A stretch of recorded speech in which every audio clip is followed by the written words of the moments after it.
First item of business is the multiple agenda item comment cards. This is an opportunity for people who wish to speak on more than one item to speak in the beginning of the meeting, and we have no cards today.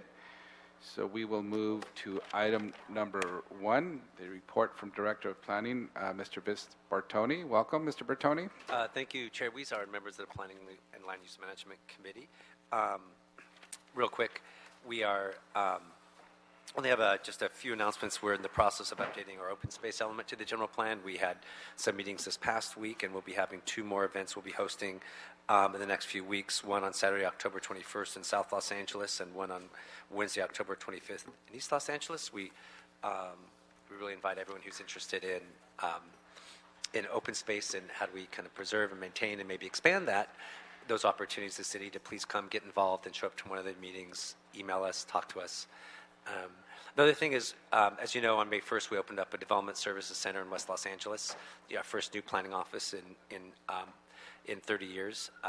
We've really seen it assist a lot of customers. Since it's opened, we've assisted more than 5,000 customers.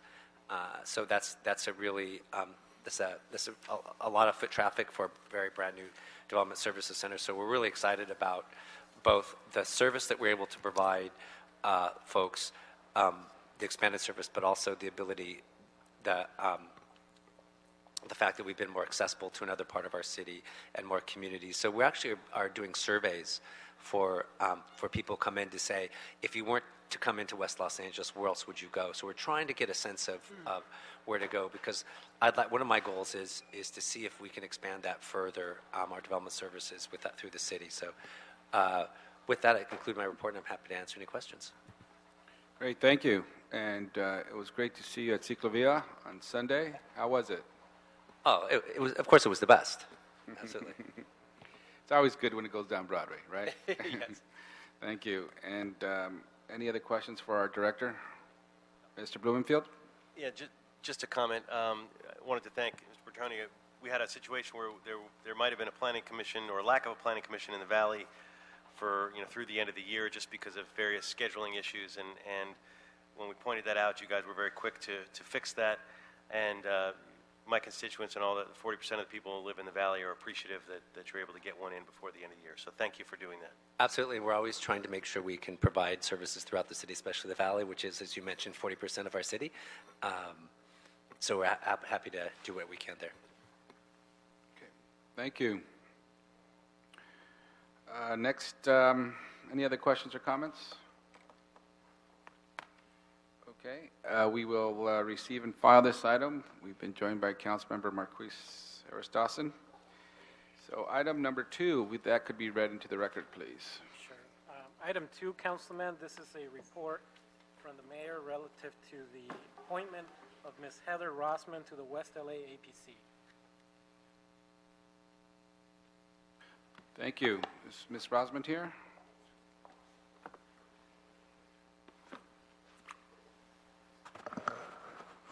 Welcome, and thank you for your willingness to serve on the West LA Area Planning Commission. You could share with the committee your interest in serving on this commission? Absolutely. Good afternoon, and thank you to the committee and to the chair, Councilmember Weezer, for the opportunity to serve in this capacity for the city of Los Angeles. I'm a West Side resident. I've lived and worked in several areas of West Los Angeles for quite some time now. Served with the Bel Air Beverly Crest Neighborhood Council, the Brentwood Homeowners Association, and also served as Community Outreach Director for the Expo Light Rail Project. So I'm a big fan of the West Side, to say the least, and looking forward to serving the people of Los Angeles in this capacity as well. Great, thank you. Any questions for Ms. Rossman? Seeing none, well, thank you again for your willingness to serve. I think your background on serving on neighborhood councils and other associations in the neighborhood shows your interest in improving the neighborhood and the community, and I think this is one of the better ways to do it, through the commission, where you really have some influence on how the community continues to grow and prosper, and et cetera. So thank you so much. Thank you. Mr. Englander. Just a comment to maybe add to what the chair's comments were, maybe to highlight the fact that you didn't just serve on neighborhood councils in general, and we admire all the work that they all do. But you served on probably some of the toughest in the city, the most I actually tenacious. served as executive director, so I did a lot of filing of motions. Wasn't actually a member, but got to know all the community members and the committees as well. It was a great time. Excellent. Thank you.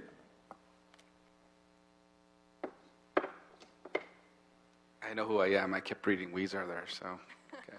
Thank you. Thank you so much. So we will move this item without objection to full council, and I assume you would be advised by the clerk and or the mayor's office of the next step to full council. Great. Thank you. very much. Without objection, so approved. Next item. Next item, Councilman, is a communication from the mayor relative to the appointment of Mr. James Diamond to the Harbor Area Planning Commission. Mr. Diamond, welcome. And this is for the Harbor Area Planning Commission. It's to fill a vacancy. Welcome, and if you could tell the commission and the committee anything, why you're interested in serving on this commission. My family's been resident of the harbor area for over 100 years, San Pedro in particular. I see this being a very important time in our community for not only San Pedro, but Wilmington as well. You have the harbor redevelopment, you have the Wilmington redevelopment, which will lead to the Avalon expansion. You've got the expansion at Dana Strand. I think all these things are very, very important for the next generation. I think we've seen limited growth. Our council member has just responsibly passed, after decades of trying, and other council members, a San Pedro community plan, and I think all these things are important for the next generation as well. Great, thank you. Are there any questions for Mr. Diamond? Seeing none, well, thank you, and you have a breadth of experience here, as we can see, and thank you for your willingness to serve on this. Any objection to moving this forward? Seeing none, so ordered. And again, the city clerk and or the mayor's office will advise on next steps to full council. Great. Thank you very much. Have a good day. Thank you very much. Item number 4. Item 4, Councilman, this is a Planning Department report. It's in response to a motion by Councilman Blumenfield relative to the regulations for the sale of alcohol at fuel service stations.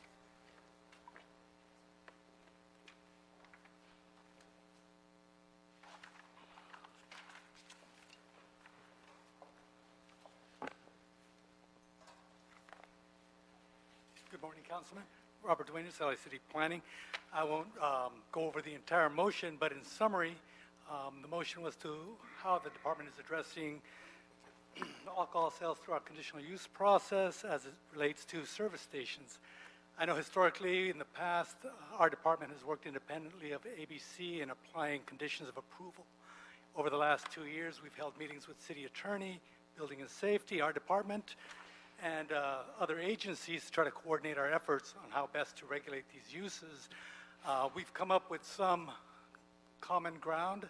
We don't always like to step into everyone's authority, but one of the solutions we've come up with is trying to more forcefully enforce ABC conditions, particularly the ones with service stations. We've kind of started applying those into our conditions of approval to effectively help enforce those conditions. Added to that, ABC will also not be releasing licenses until they've obtained clearance from us for full compliance of those conditions. There's other issues that were brought up in the motion. I won't go into those. I'd rather hear from the council office and get your feedback and direction. Okay. Thank you very much. We'll now turn it over to Mr. Blumenfield. Great. Thank you, Mr. Chair. And I really want to thank all of you and everyone who's worked on this issue, the planning department, city attorney, as well as the Saving Lives Coalition and the broader Los Angeles Drug and Alcohol Policy Alliance. A lot of folks have been working toward this for a while, and I think this is a really good step that we're taking by embedding the state regulations into our conditional use permit that will allow us to have better leverage and to be able to enforce some of these laws and hopefully make it safer for people out there driving and prevent certain things from happening. We've got to do our part as a society. I mean, still, a person can purchase a single beer while pumping gas and just drive off. And, you know, this motion is not meant to stop people from buying beer or alcohol, just to make sure that we're helping not enable bad behavior and we're helping avoid serious offenses. So the goal is to do that, is to work with the limited authority that we have. And toward that end, I wanted to ask a couple of questions. One, and maybe this is a city attorney question, if you could explain why the city cannot legally put in more restrictions itself on the sale of alcohol than just embedding the conditions, things like, you know, could we ban single sales if we wanted to? Adrienne Corsani, City Attorney's Office. The city does have the ability to impose specific limitations and conditions on CUBs when we can meet the nexus findings required to do so, or in response to nuisance activities. So there are a couple of places in the code that allow us to do it when the evidence is there and the facts support the implementation of those conditions. Additionally, there are other legislative opportunities that have become more clearly available to the City Council. So we are preempted by the state constitution and the state code in terms of regulating. And so we can't just as a citywide condition say no single can sales. But we can be responsive to the issues that may come up in each community. We've worked with the planning department to try to address those conditions as they do arise. It comes up in the context of PCN hearings as well. And I will say the city attorney himself is very engaged on this issue and trying to explore different solutions and mechanisms that can address the different issues that are coming up in the neighborhoods around the city. So we've met with some offices, council offices. We've talked to the department. We're a little limited by the subject that's actually agendized today, but our office does have some updated information that it can provide to the City Council, and we'd like to have the opportunity to report back to this committee on some of those legislative options available. A quick example is the county's recently adopted SAFE ordinance. They have instituted a procedure by which if certain findings are made, certain conditions limiting the sale of alcohol automatically follow. And it makes it a little clearer for the legislation, a little clearer for the department, and certainly the community on some of the solutions that are available and can quickly be implemented. Great. Well, I'd love to get a report back on those legislative ideas. That sounds great to get that. So with regard to this report, if you could walk us through a scenario, how this gives building and safety and the police department more power to cite service stations that are violating the CUP with regard to this, so folks can understand what this really means.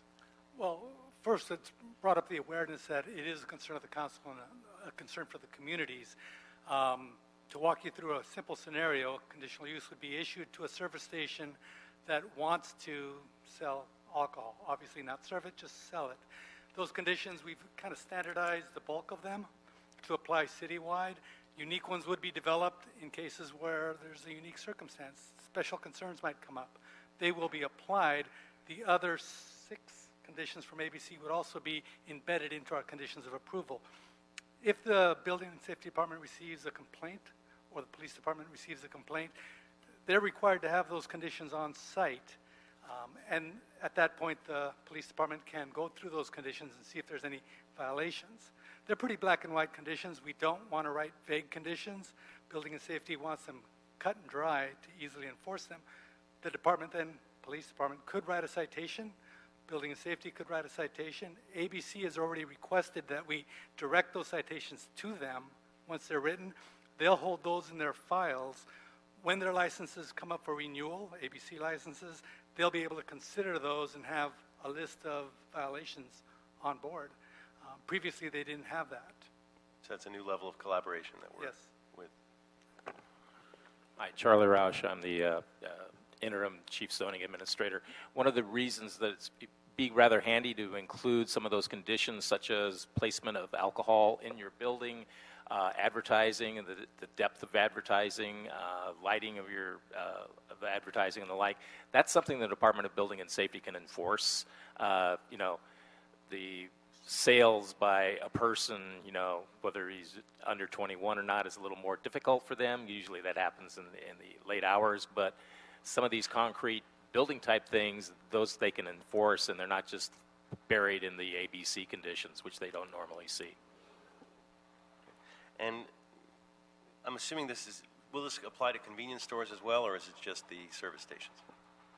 Well, this motion was strictly for service stations, but the way we're addressing the issues of alcohol sales and enforcements are going citywide with restaurants, bars, and retail stores. Explain that in terms of... Oh, the same would apply. If violations are found on site, those violations are sent to ABC so they have a record on it. So when they're reviewing their ABC licenses, they'll know which ones are in violations and which ones are not. And again, that's anyone selling or serving alcohol. Great. And then lastly, were we talking about, does this apply to the renewals of the CUP or just new CUPs? All CUPs, new, renewal. Renewal, yeah, Yes. just And- clarifying that. Yeah. And existing. And existing. Yeah, the renewal of a CUP basically is a new case. We can add conditions, we can subtract conditions as part of the plan approval for the project. So we have that ability to do it. Great. Well, again, I want to thank you guys. Really put in yeoman's work on this, and I know it's been kicking around for a while, and we finally are moving it forward. So I'm thrilled about that, and thank you for that. Mr. Harris-Dawson. Thank you so much, Mr. Huizar, and thank you to all of you who worked on this, and our leader on this matter, Councilmember Bob Blumenfeld, and the folks in the community that have brought it to the attention of the council. I understood you to say that ABC will have a process when there's a new license to make sure that the applicant is in compliance with the local requirements. Would that apply to renewal of an ABC license? Yes. ABC now calls us, my staff, and asks, are they in compliance? Do they have a CUP? Do they need a CUP? And if we were to say no, they do not issue that license. So in the scenario where they have a CUP, but there are new requirements, especially as it relates to automobile fuel and proximity and all that, and ABC calls and says it's time for these folks to renew their gas station, how will it work under the proposed policy change? Well, first, we'd have to work with the conditions that were applied on their original grant. When their new grant kicks in, then the new conditions kick in. So there is the possibility of the new requirements. Well, then it would just be ABC enforcing those new requirements because it's already on their license. The new requirements are putting them on new conditional use permits, so we have them in front of ourselves. Estene Maelian, Principal Planner. Just to clarify, these conditions are already embedded with ABC. However, if something is before us because it's sent for local jurisdiction review, then we have the ability now to add these additional conditions in our review and put them as part of our conditions of approval. Typically, any new decision that's done by us, ABC checks in to make sure that all the conditions are complied with, and we go line by line on every condition of approval to make sure it's complied with and adhered to.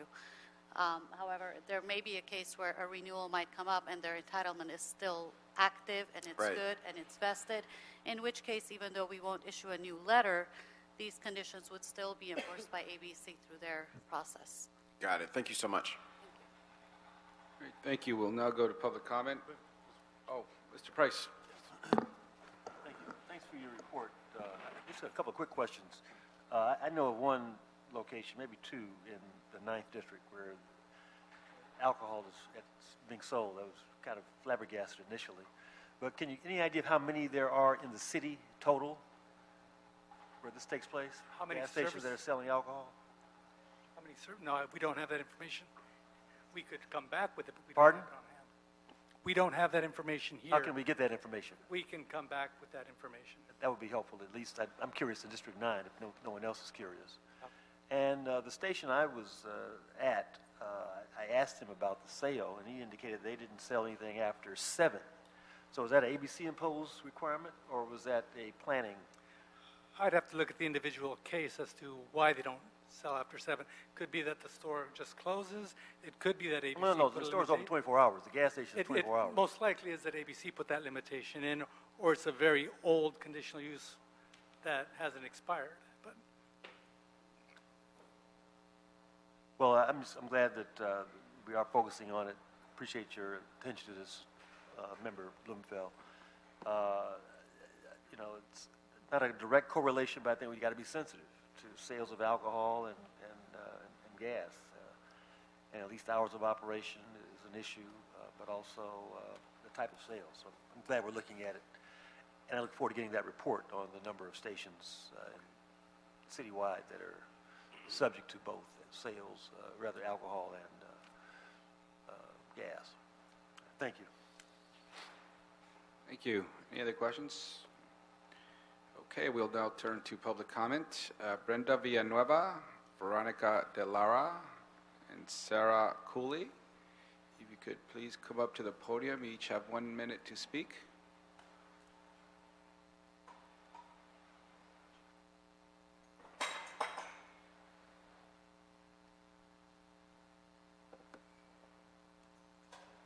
All right. Hi, my name is Brenda Villanueva, and I'm with LA DAPA, which is the Los Angeles Drug and Alcohol Policy Alliance, which is working to reduce related harms in LA. We are a coalition of over 20 community coalitions throughout the city and throughout each council district. Now, LA DAPA supported the motion introduced by Council Member Bob Blumenfield, which we commend you guys on the report. And the reasons for our support were as included. Currently, the City Council rarely denies alcohol licenses. The process has been politicized, and public health and public safety are taken into account only as secondary factors.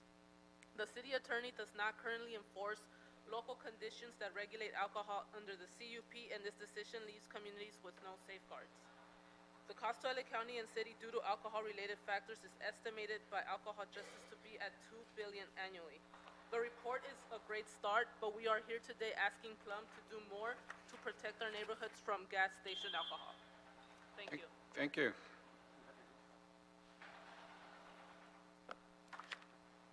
Hi, everybody. My name is Veronica De Lara. I'm here from Public Salud. We focus on alcohol and other drugs prevention education in the San Fernando Valley. This is an important issue because we need to protect the public health of our families and local residents. As we know, alcohol is one contributing factor associated with gun violence, leading cause of homicides, and also statistics show that 50% of all assaults and 40% of convicted homicides are alcohol-related. We feel that we need to add more conditions, more regulations. Let's think about bringing city condition, alcohol-specific conditions back to the city of LA. Thank you. Thank you. Sarah Cooley, John Whitaker, and Gilbert Mora. Hello, everyone. Again, thank you so much to Councilmember Blumenfield and those who worked on this report. I'm Sarah Cooley from Alcohol Justice, which is a statewide organization working on reducing alcohol-related harm across the state and nation for over 20 years. Looking at the report, it is a great first step to strengthen the local partnership and communication with ABC. Embedding the conditions and having our local folks be able to enforce those conditions is fabulous and something we can start doing tomorrow. Yet the 6 regulations that we can embed really do not, go far enough. We do need to think about how we can legally implement stricter local conditions and bring that back. Other cities, many cities throughout the state do so legally. And I think, again, I was really excited to hear about some of the legislative options. I know that a deemed approved ordinance like LA County Safe, which they do have a standardized set of conditions, is something we would fully support and be happy to help bring back to council. So again, thank you, but let's make things a little safer. Thank you. Good afternoon. My name is Johnny Whitaker, and I am on the board of directors for Alcohol Justice. I'm also a member of CAPA, which is the California Alliance for the policy of alcohol, California Alcohol Policy Alliance. And I'm also a drug and alcohol counselor. I'm also a DUI instructor. So I see the problems that come in. We, as CAPA, LA DAPA, Alcohol Justice, are very interested in this concern, and we want to help in any way that we can we have all of the information that you're asking for. We have a lot of graphs and computer programs that we can use to help you all and to help you make these decisions if you contact us. Just remember that Los Angeles County has 20% of all fatal collisions, and we are 26% of all collisions in California. Thank you. Thank you.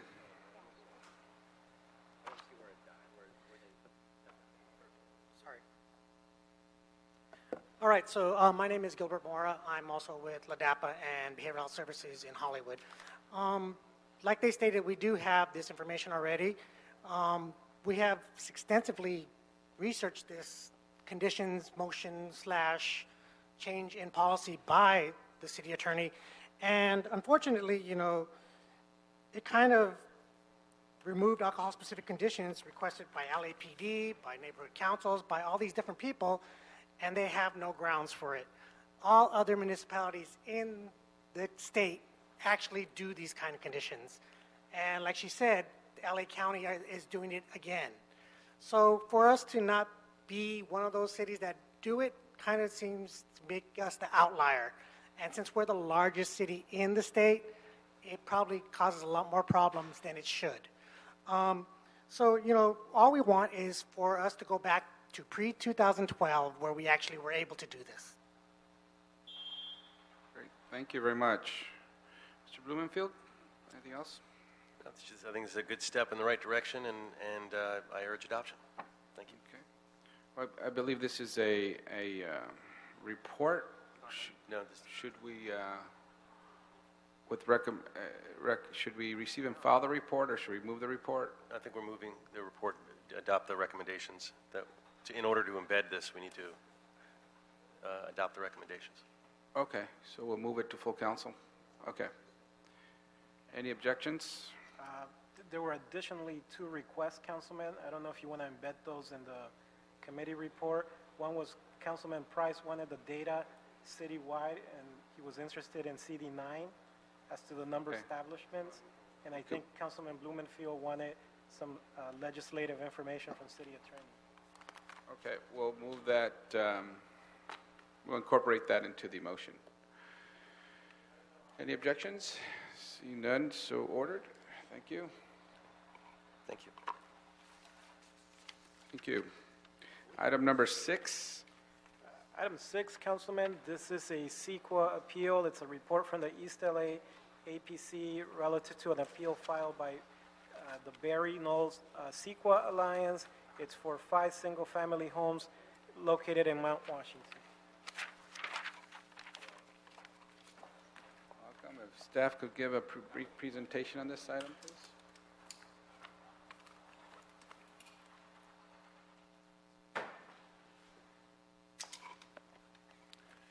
Good afternoon, Mr. Chairman and members of the committee. Greg Shoup, representing the Planning Department.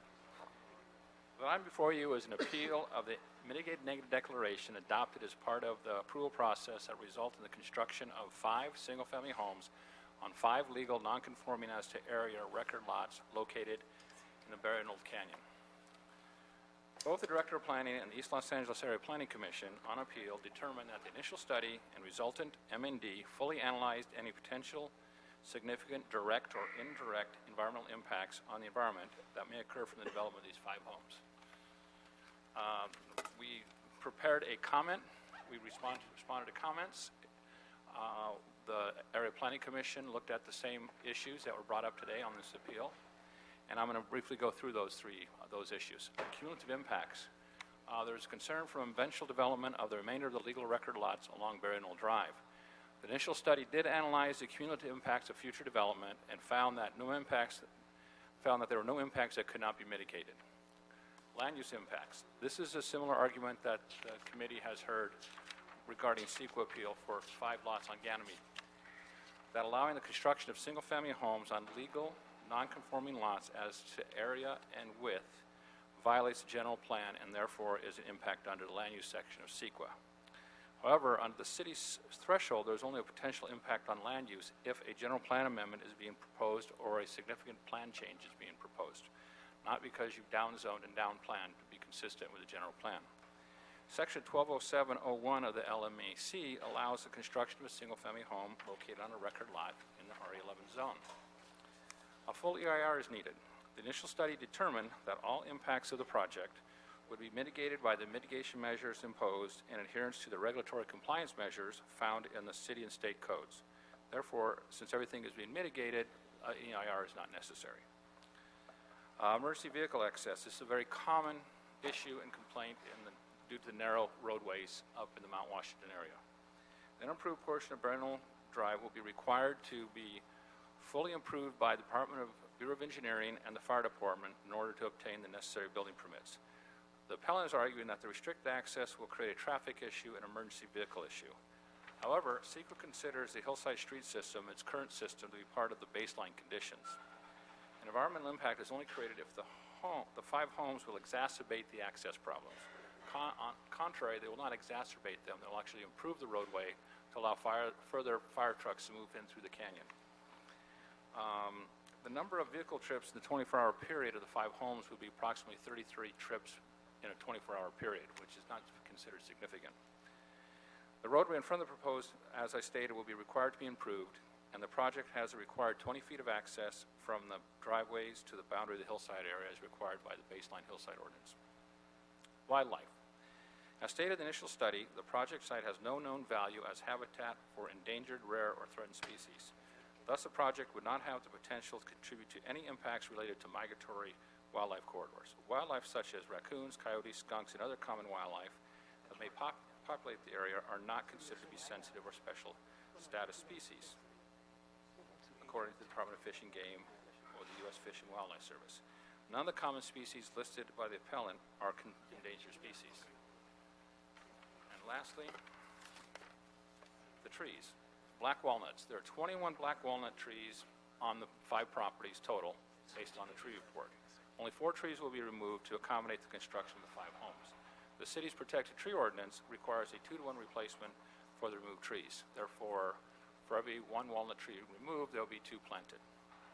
To make a fair argument challenge to CEQA for this MND, the appellants are required to provide facts, evidence, or expert opinions based on facts.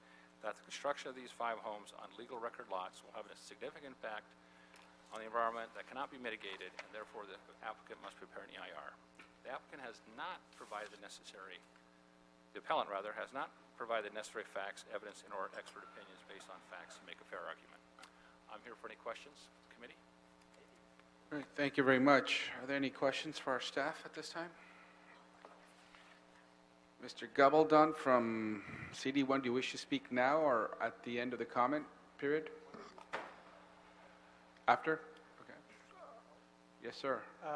There's an appeal on file, Councilman, Yes. so wanted to make sure that the appellant presents. Okay. Thank you. So with the appellants, we have 5 cards from the appellant. You have 5 minutes to present. I don't know if you each wish to be part of that 5 minutes and or one person, or use the 5 minutes and then each person after that can speak for 1 minute, but I'll call you all up. Randy Reagan, Richard Neal, Leroy Dunson, Eric Tallman, and Melinda Martinez. So the appellant on record is... It's the Barry Knoll CEQA Alliance. Okay. Jim Connor is the representative. Okay. Welcome. So these 5 have 5 minutes. Yes, our lead speaker is going to be Melinda. Jim Connor is out of town. Okay. And then we'll each take a minute to speak after that. Okay. Welcome. Hi, I'm Melinda Martinez speaking on behalf of Jim Connor. This is our statement as the Barry Knoll CEQA Alliance. Welcome. Well, thank you. I'm a native Angelino, very proud of that. I've called Glassell Park my home for the past 15 years. Glassell Park is a thriving multicultural community made of involved neighbors from many different backgrounds. We take pride in our area's unique characteristics, and I'm very proud to live there. One outstanding characteristic is Barry Knoll Canyon, a very rare and beautiful open space in the LA urban landscape. Berry Knoll Canyon is itself a thriving community of coyotes, rabbits, hawks, skunks, raccoons, snakes, and even a baby bobcat. And most importantly, endangered flora such as the California black walnut tree. The Berry Knoll CEQA Alliance is not anti-development, but we believe Berry Knoll Canyon has remained undeveloped for 7 decades for very valid reasons. We live on a terrace community built in 1940s landscaping, which utilized fill soil. Construction in Berry Knoll Canyon will destabilize an already substandard hillside, threatening established homes above on Division and Cazador Streets and Sundown Drive, and below on Ackerman Drive. The environmental impact report for this proposed Berry Knoll Canyon construction site states that the subject site is within a hillside area, special grading area, very high fire standard, severity zone, and landslide area, located 0.22 miles from the Raymond earthquake fault. We accept that this is the reality of where we live. Our hills are moving, yet carving into and destabilizing the Berry Knoll hillside for home construction. And sewer lines in a designated landslide area is not a gamble that our community should have to accept because Los Angeles is facing a housing shortage. Fire, earthquakes, and landslides cannot be mitigated into insignificance. We are asking the Planning and Land Use Management Committee to realistically address the public safety issues in our neighborhood. A member of our community died in a house fire recently due to the fact that the fire department could not maneuver equipment past a legally parked car on a standard street within Mount Washington. Tragically, they were unable to get there in time to save him. The proposed Berry Knoll construction site has one entrance with no existing exit. Even if Berry Knoll Drive connects to Kenny Street, no emergency vehicles will be able to enter from Kenny Street. Because delivery and construction vehicles now get stuck on Kenny Street weekly due to an existing hairpin curve on a more than 30% grade. Plus, there is no guarantee that emergency vehicles will be able to navigate Berry Knoll Drive from Avenue 42 due to parking on both sides of Berry Knoll with oncoming traffic. Heaven forbid that Berry Knoll Canyon becomes another Oakland fire disaster. Winds in the canyon cannot create an updrift chimney effect fueled by the proposed new construction, which could eventually engulf existing structures on Berry Knoll, Sundown, Cazador, and Division Streets. It would be like Oakland Hills all over again. Stated emergency vehicles may not be able to get there in time. Even if they can, will our decaying water mains be able to supply the water to douse the flames? Why would the city allow a developer to build such a risky, hazard-prone area? Why would Plum put those new homeowners in such danger? We also need to address land use, which will violate the city's general plan and zoning code. All 5 of the Berry Knoll Canyon lots were downzoned from R1 to R2 zoning as part of the implementation of Government Code Section 65860D that mandates the city zoning be consistent with its general plan. Uncodified Ordinance number 159748, which makes enforceable all reduced densities in the city's general plan and Northeast Community Plan, will be violated on all 5 lots by this downzoning to R2. The project as proposed will also violate the Northeast Community Land Use designation. Why approve a project that violates the city's general plan and zoning codes? The MND makes no mention of this reversal of Plum policy. It's important to point out that these 5 properties are not the end of construction in Berry Knoll Canyon. Another 8 properties are proposed, and the construction is being done piecemeal to avoid a cumulative environmental impact report and to hide the fact that the developers want to cram almost 30 houses onto one substandard shifting hillsides of Berry Knoll Canyon, houses that none of us will want to live in due to the aforementioned hazards. This development will only benefit the developers. Do I have to end? I have one more paragraph.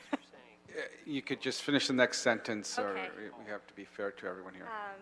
Well, I just want to thank you so much for your time and hope that you would take our considerations into account. Thank you very much. Thank you very much. So the other individuals have 1 minute. Yeah. Hello, my name is Randy Reagan, and I've lived for 15 years on this hillside. I want to address that on the original MND report that we saw from the developer on page 21, there is a statement that says he believes there to be no protected trees present on 2 of the lots that he's already built on, 3909 or 3919. This is categorically not true. He's building on top of a protected California walnut tree grove, one of a few, maybe 10 acres left in this area. 30 years ago, there were 400 acres of California walnuts. Now there are less than 10. So we're fighting to save what's left, and we implore the city to take this into consideration, to protect these trees, and to actually stand by the regulations that protect them, that are in the state laws for protected endangered species. Thank you. Thank you.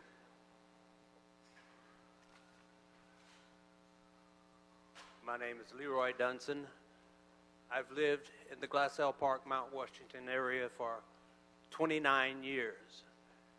The development is outrageous. It's hazardous. There are some streets there that are only 11 feet 6 inches wide. When the emergency vehicles try to go to their destination, sometimes they have to sit there and honk and wait for the residents to come out, move their cars so they can get past. This development would make it even worse for us that live there and enjoy the area. So please consider the safety of the residents that are already there. We're not wanting to keep anyone from having a nice place, but let those that have a nice place enjoy it. Thank you. Thank you.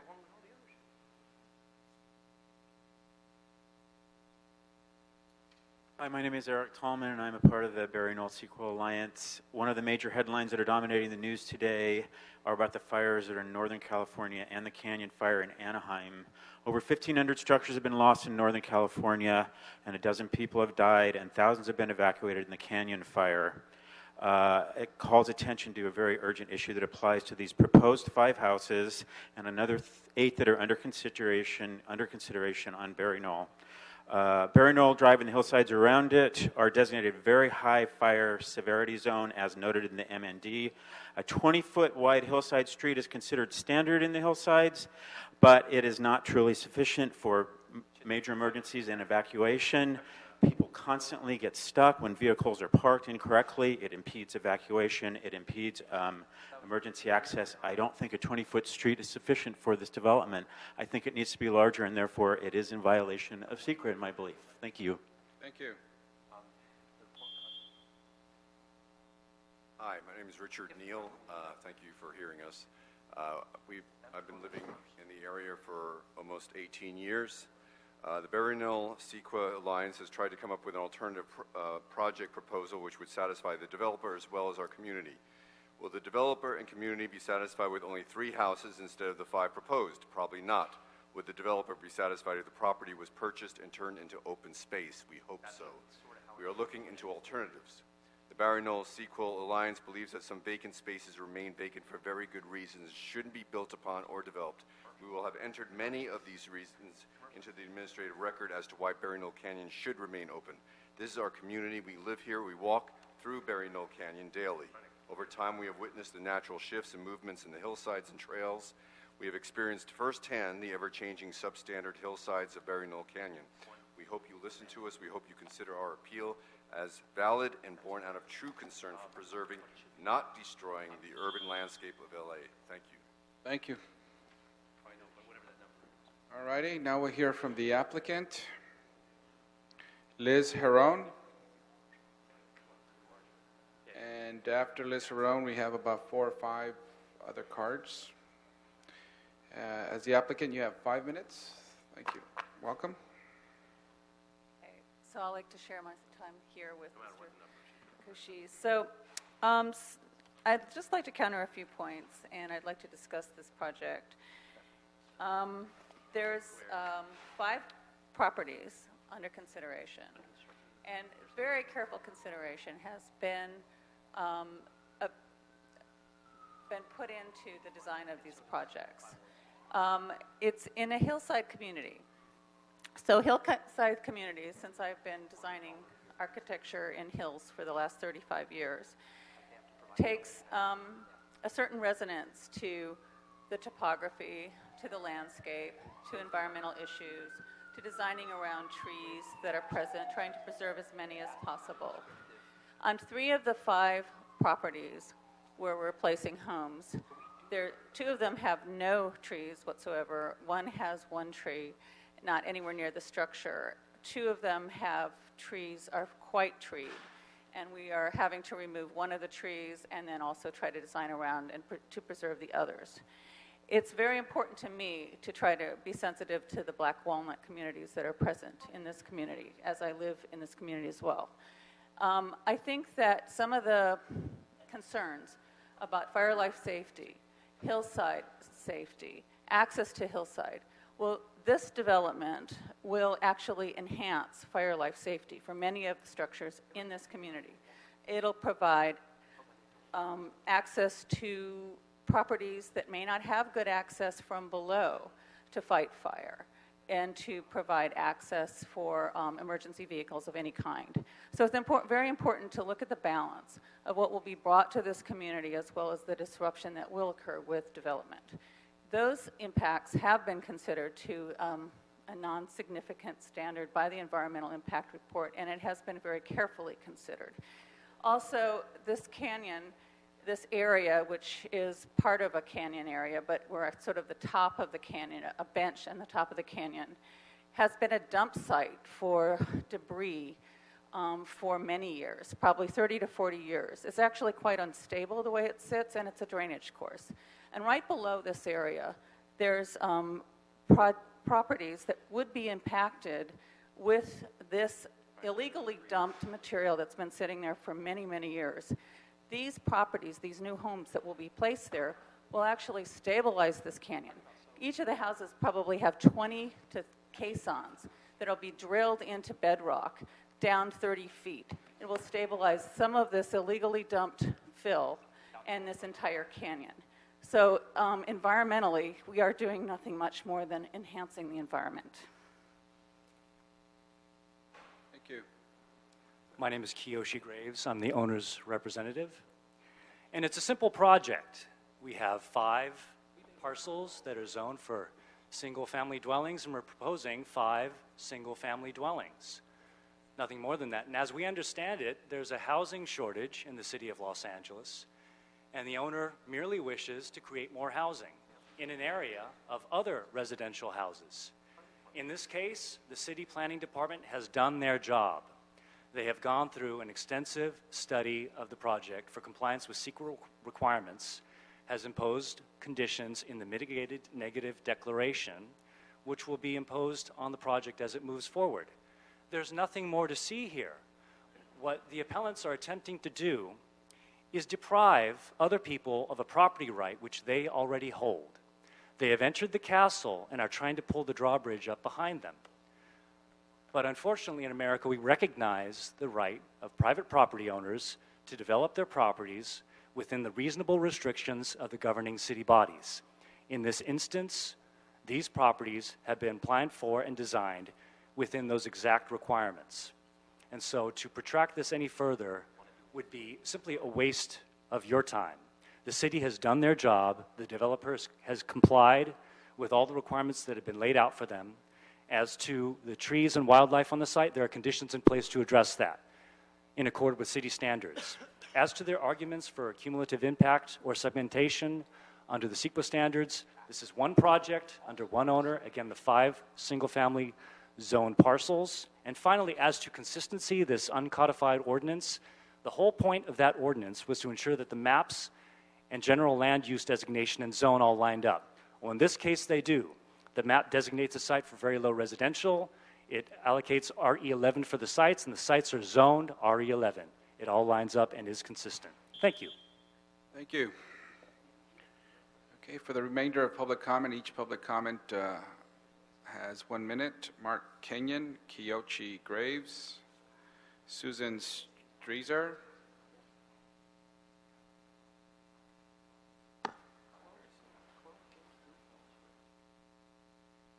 Good afternoon, council members. Thank you for the opportunity to speak before you on behalf of the Mount Washington Alliance. First, the information you were just given by the applicant is not true. These properties are zoned RE11. They are very low residential, which conforms to RE11 zone, but he is not proposing RE11 projects for this, and as a result, his project is inconsistent with the general plan. The city planning department is attempting to use some 1969 ordinances to trump its general plan. The city was directed by the courts of California to make its zoning ordinances consistent with its general plan in 1985. The city failed to make its non-conforming lot ordinances consistent with its general plan. That's at the heart of what this is. The reason it's important for you is because the city decided it didn't have enough infrastructure to handle 460,000 people in Northeast LA. Our current plan relates to 250,000 people. I've put evidence in the record that in 2015, we are at 262,000 people. So you don't have enough infrastructure to build these, and you need to consider the cumulative impact of this project along with all the other hundreds that you've approved. Thank you. Great, thank you. Kiyoshi Graves. I spoke already. Thank you. Oh, that was you. Okay. Susan Streezer. And after Susan is J.J. Mall, Susan McAdams, and Gerald Gubatan from CD1. Okay, hi, my name is Susan Streezer. I'm asking you, the committee, to please decline any further development on Berry Knoll Drive. The hillside around Berry Knoll Drive is an ecosystem. It functions without assistance from humans. It is habitat for California native plants and wildlife, from pollinators, rodents, and birds, to predators such as bobcats and great horned owls that prey on those smaller animals, and decomposers that return nutrients to the soil for future generations' use. I know this because for 2 years I have been walking through the hillside area and documenting and photographing the locations of the species that live there, all the species that live there, including along Berry Knoll Drive. All of my data that I've collected is available to the public on the citizen science website, inaturalist.org. Thank you.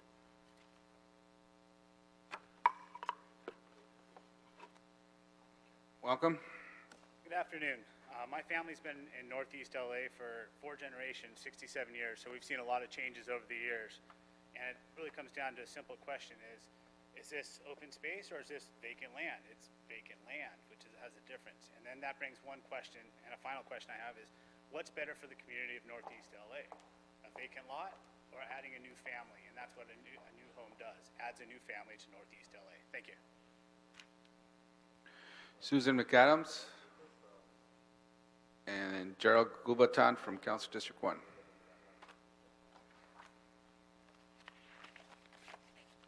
Susan McAdams, engineer. I am in support of this project. The problem is not the additional housing. The problem is that the city has put off fixing Kinney Street for decades. Kinney Street is a narrow, steep, one-lane road, and it's the only access in and out for hundreds of homes.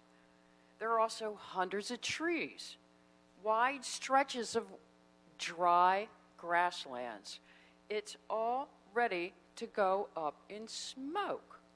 The city needs to fix Kinney Street, please. Thank you. Thank you.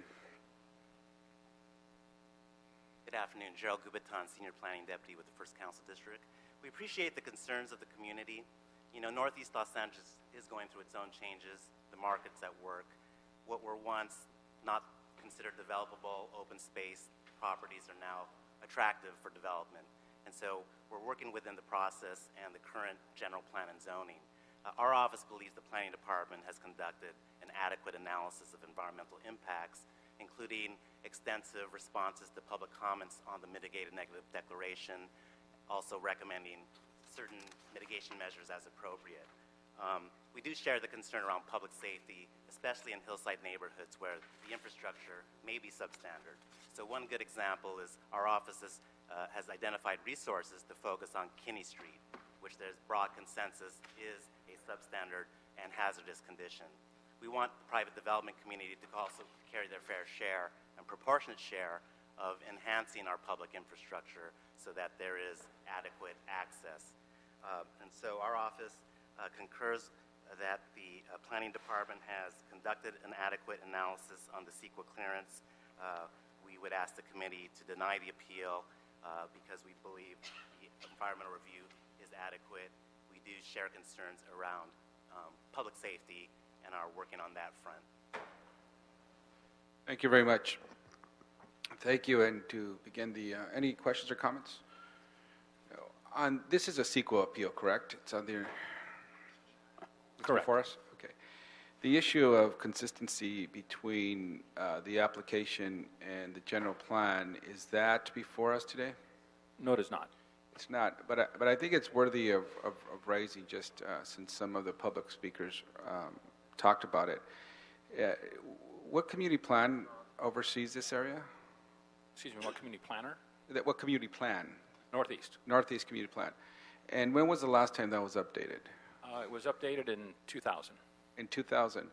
Now, the demographics, that was 17 years ago, correct? Correct.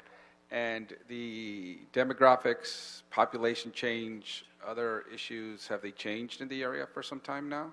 Yes, they have. I assume they have. So, I don't know, but it's not before us. It would seem to me that given all these changes that have happened, and we say we want to be consistent with our general plan and by extension our community plans, how can we continue to analyze projects appropriately in the area with respect to consistency if we don't have updated plans? It's not really an issue of consistency. The ordinance that the 159 was the original AB 283 ordinance created in 1985 to require the city to only allow development consistent with the general plan until the AB 283 program had finished 5 years later. As a result of that, that ordinance no longer exists, which required you, if you had a R4 piece of property, but the plan said R3, you can only build until the R3. This area, we've had this conversation before on Ganymede. This is very low. It was downzoned to R11. Part of this, looking through the history of this, why they downzone these areas to RE11, RE20, RE40, is we still have large expanses of land. And it wasn't that they want to preclude people from building on the current legal, these are legal record lots created in 1920s, 1930s, that at one time were R1. Some of them are 4,000, 5,000, 6,000, 7,000 square feet. We still have R1 lots that are also substandard below the 5,000. But this was allowed, we're allowed in our zoning code, and we have references in our zoning code to allow development on these non-conforming lots. For example, for lots that don't have the significant width of 50 feet, which is required in 1946, we allow the side yards to be reduced, both in the R1 zone and the R11 zone. Our zoning code allows a single-family house to be built in any one of these zones, an R1 zone or R11 zone. What this was for is for the future, since we have large tracts still of RE40, RE20. The concern here was that instead of subdividing that to R1, if we left it R1, or because that's what the surrounding community was, which would allow an RD5, an RD6 zone, which would allow a small lot subdivision, it was elected that we would look at some of these properties, and some of them are legal undersized, but they're next to them are larger lots that we didn't want to be subdivided into small 5,000 square foot lots, but would be subdivided into 11,000 square foot lots or 20,000 square foot lots or 1 acre lots. So part of this was the downzone was for the future development to look at and reduce the amount of population that could be there and the amount of homes that could be on these other open space lots. So in conclusion, these are legal lots that can be built on. State law allows it. The city has has ordinances in place that allow you to build on a non-conforming lot and encourage this. This was mostly for the future. Okay. Was there any significant wildlife on this parcel that would ask us to do more than an MND? No, there was nothing here. There was no anything that was identified by the state or feds as being an endangered species. You have your common skunks, possums, raccoons, gophers, rats, bats. Bobcats do hunt here. But again, this is still 40, 50 other lots in that canyon, and it also goes into other canyons that aren't developed and would be very difficult to develop. So there is abundance of land still available for these wildlife. Okay. This is Blake Lamb with Planning. Just to add one more thing to this. So under CEQA, there is a land use category, and if there is an impact to the general plan, then the city can find that there is a land use impact. In this case, as Greg Shoup explained, there is no inconsistency, and therefore the mitigated negative declaration did not find any significant land use impacts related to this issue. Okay. And finally, on my end, the issue of cumulative impacts comes up quite a bit, not only in different projects throughout the city. In this instance, how do we explain that the cumulative impacts was sufficiently analyzed, or no need to analyze that any further?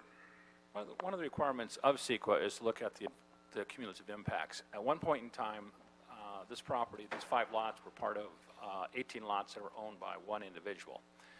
As part of the CEQA process, we required him to provide analysis on all 18 lots, what would happen with 18 lots to be built. Subsequently, he sold 5 of the lots, which are the lots we're looking at now, but we still required them to look at the cumulative impact of those 5 lots that are being built, 3 lots that are already under construction, 8 lots that another developer is coming forward with, and plus the remaining lots of the other one. So they looked at that impacts and said at this point in time there are no cumulative impacts. Each one of those developers will be required to do their own initial study and potential MND, which would look at then the impact of the 5 homes, the 3 homes, their 8 homes. Conversely, as you move farther down the line, and more likely we think this will be more of a phased development, because the 16 homes, or the 12 lots, have to wait for the road to be improved by the developer of the 5, and the developer of the 8 has to wait for his road to be improved and improved in front of his house. So this would be like a sequence of phased development over probably like 20 years. But we did look at that impact on 20 years and found out that our mitigation measures would be adequate for that. And how many other projects are being proposed or are in the pipeline for this general area? I know the gentleman submitted for plan check for the 8 lots, but we've told him he needs to do a project permit. We have not seen any filings yet. We've met with him and explained the process to him, so we don't know where he is on that. Okay, great, thank you. Any other questions? Any other questions? No? Okay, well, we'll move to deny the appeals as per the Planning Department's request, the Area Planning Commission's request, and CD1 request. They've all recommended to deny the appeals. Any other questions or comments? No objections? Seeing none, so ordered. Thank you. Item number 5. Item 5, Councilman, this is a city attorney prepare draft ordinances. There's 2 ordinances, the Housing Impact Trust Fund ordinance and the linkage fee ordinance before your committee. Okay. So this item, as you know, is something we've heard in, 1 second, please. Yeah, can you have the clerk put them in? I'm not sure where they go right now, so you could just have the clerk have them put them in. Thank you. Today marks our 3rd meeting on this item, and I want to thank my colleagues on the Plum Committee for their input throughout the process and the general agreement we were able to build on in this last meeting. The first time we met on this, we examined a first draft of the ordinance. We asked many questions, and we wanted to understand details about market impacts and expenditure potential. We heard extensive stakeholder input at the time. The second time, we were able to get answers to our questions and to better tailor the policy to a citywide conversation. And I think we had staff back here ducking as the amendments flew back and forth, but we were able to build some strong consensus. The third time, I think we are ready to put the finishing touches on this item and report to council on the outcome of this committee. And given the urgency of this issue, it is my priority to move it out of committee today, and we hope to see if we could get there. I also want to thank the planning and housing staff again, and now the city attorney's office for their in-depth work and responses to our questions. Your analysis and expertise has been critical in preparing us to pass to move forward on this policy with well-grounded information. So with that, I'd like to ask the planning department to please present the report. Welcome. Yes, thank you. Good afternoon. Ken Bernstein with Department of City Planning, joined here again today by our citywide policy team, including Claire Bowen, Mac Lesney, and Callie Hardy, as well as HCID, Housing Community Investment Department, Rushmore Cervantes, and Claudia Monterosa. And we're pleased to be back, as you indicated, for the third time on the affordable housing linkage fee. As you indicated, you gave policy direction on August 22nd, and Adrian Corasani from the Office of the City Attorney will be reporting on some of the specifics of the ordinance that's before you today. Our department wanted to focus our brief report today on the items, the 5 items that we were asked as our 2 departments to report back on. First, we were asked to report on the impact or feasibility of reducing the fee exemption for single-family home construction and additions from a 1,500 square foot threshold to 750 square feet. Staff had initially proposed a 2,000 square foot exemption, which was reduced by the City Planning Commission to 1,500 square feet. And the thinking on establishing the threshold in this range of 1,500 to 2,000 square feet was that these were larger additions, sometimes more sizable than many full single-family homes themselves, that are typically associated with additional occupants or sometimes a change in ownership, while small additions below this threshold are likely to be completed by homeowners in need of a more modest home expansion. Based on the committee's request, we commissioned additional analysis from BAE, the consultants who had prepared the Nexus study, and they determined a additional Nexus analysis and determined a maximum residential fee that was somewhat lower than the fee supported for other ranges of development. So if the committee wants to reduce the threshold to 750 square feet, the recommendation is to reduce the fees in a commensurate manner by about 2/3 to remain comfortably below the Nexus amount. That would take the fees from a range of $2.67 per square feet in the low market areas to $5 in the high market areas. However, staff's recommendation is to continue retaining the existing 1,500 square foot threshold and retain the currently proposed fee levels that range from $8 to $15 per square foot. Second, we were asked to look at options. Second, please. One second. We have some questions on that. Sure. Okay. And rather than go through, have you present the entire report and then go back and try to figure out what questions, maybe section by section, might be great. But overall, I just want to air my one point before we go into that too, and that is staff recommendations. This is a policy committee where policy is actually approved by an elected body. And then this policy committee sends it to the entire city council. I understand staff's recommendations and we appreciate them. And it's not in this case because many, in fact, probably most of the time I agree with staff's recommendations, but not every time. But there are certain times where, and particularly as it pertains to this issue on linkage, where one of the members of this committee has presented either an idea that needs to be studied or vetted or come back in a future report.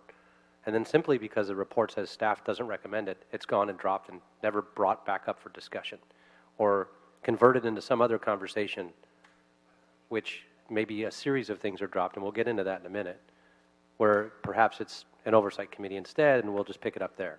But that's not anything we ever discussed. And I take issue with it. And I'm going to get into some of the issues on that. But there are some items that I will bring up later that were recommended and that just never followed through on because simply staff didn't recommend it. But this policy committee wanted to look at those items and discuss it and vet it, and if it needed to be studied, study it. And so if something's actually brought up from one of the members of a committee in any policy committee, it's important to have staff's recommendation and or not, and why it wouldn't work or would work. But I think it's also important to vet it out if that's the direction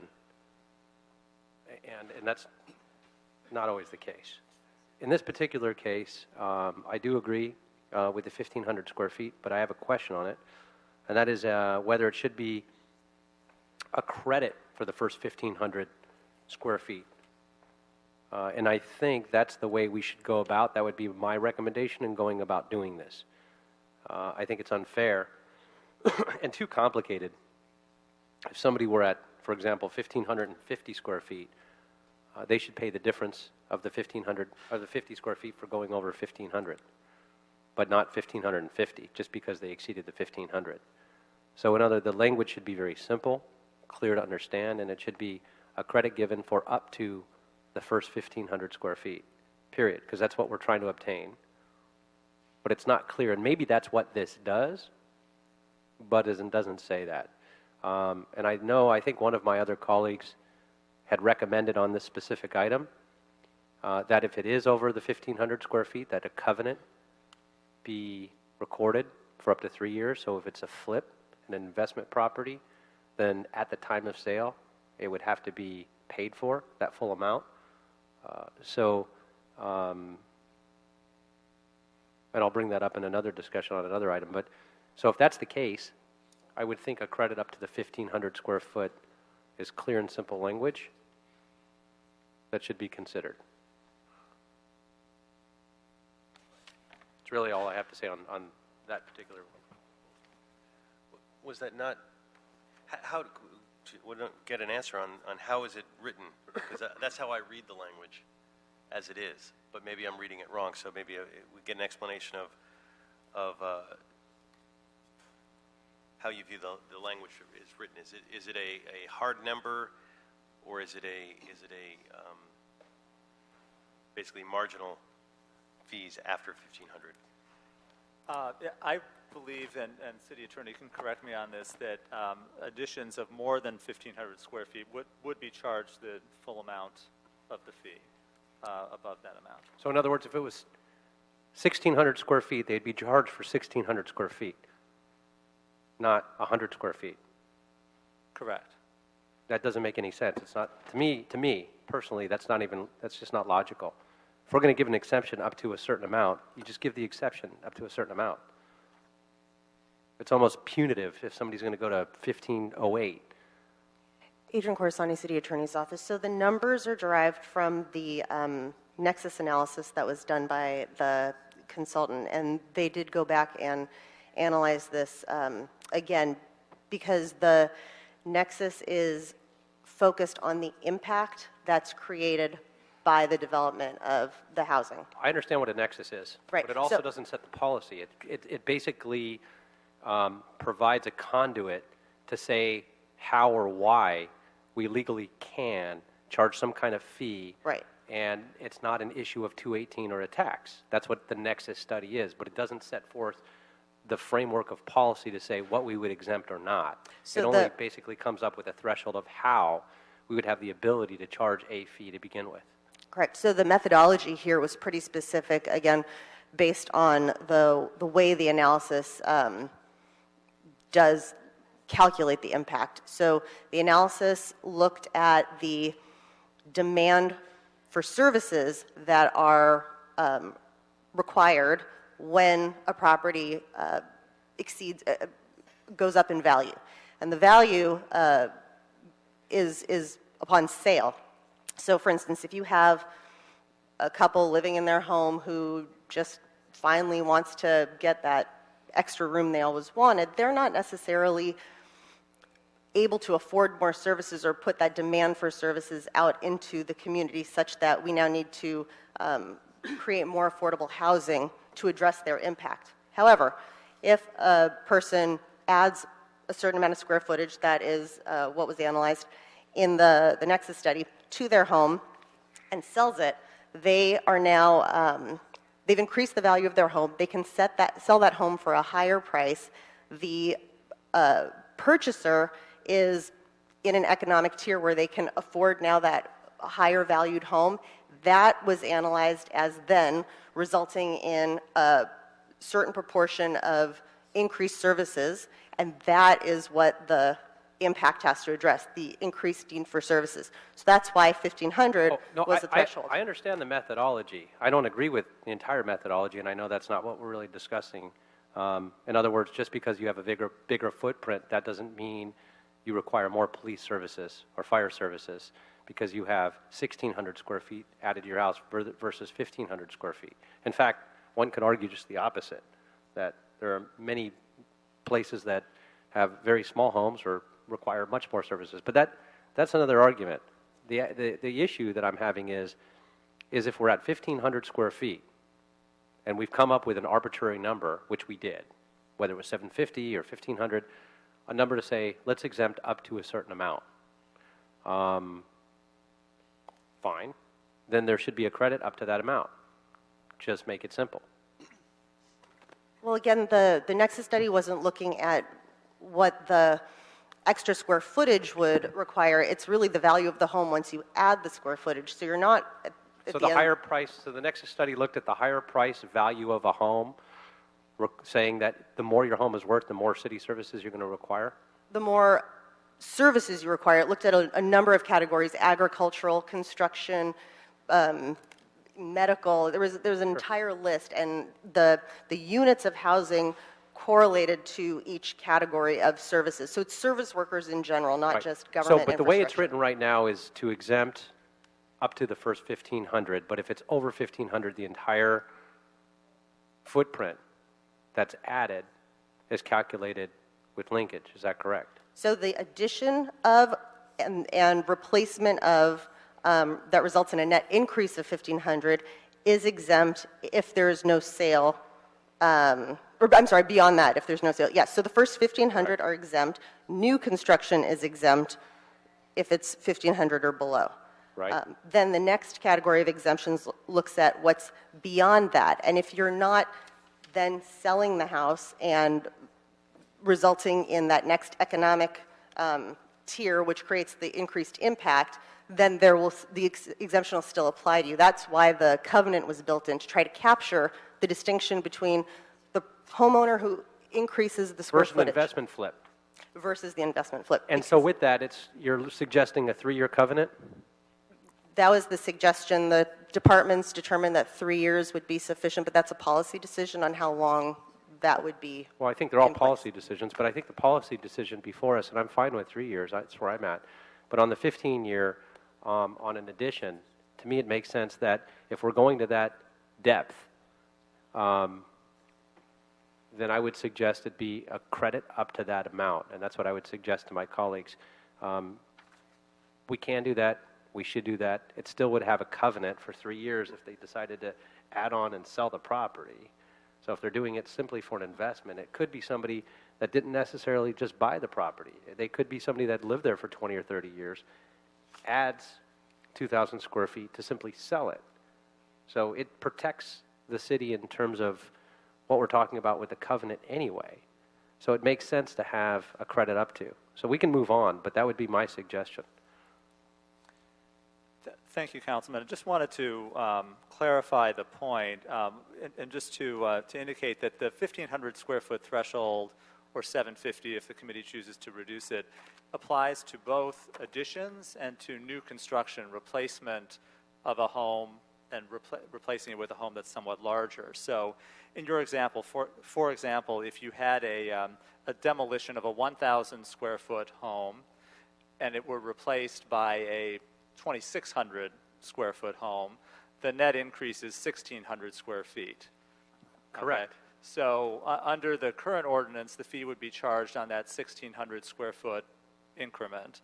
What you're suggesting is you would only apply the fee to the $100 increment above That's exactly the what I'm 1,500? suggesting, because it makes no sense to suggest that we're going to, it's one thing where if you want to talk a nexus and all the fees that we're charging, including Measure JJJ and all the other issues that could really be the nail in the coffin of any development and growth, smart growth or otherwise, yeah, that would be what I would suggest, because it's much more difficult. Those are that much more in cost. How many jobs that would provide. I mean, there's a direct relationship to benefiting the local economy for somebody that's going to go through that approval process unless they're going to do it by right.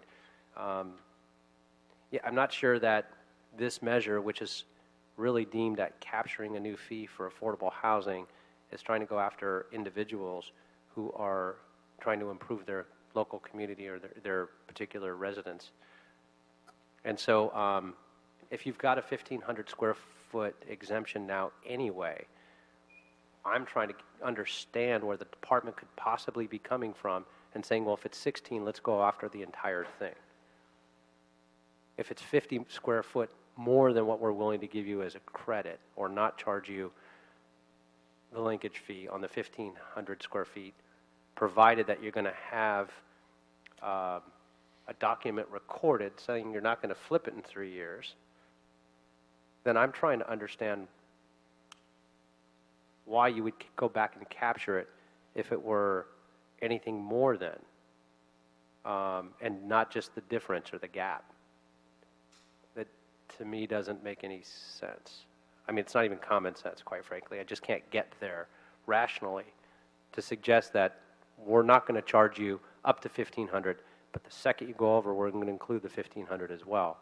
Just doesn't make any sense.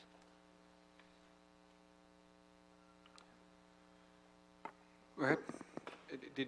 What's the overall impact on that for the overall policy, if any?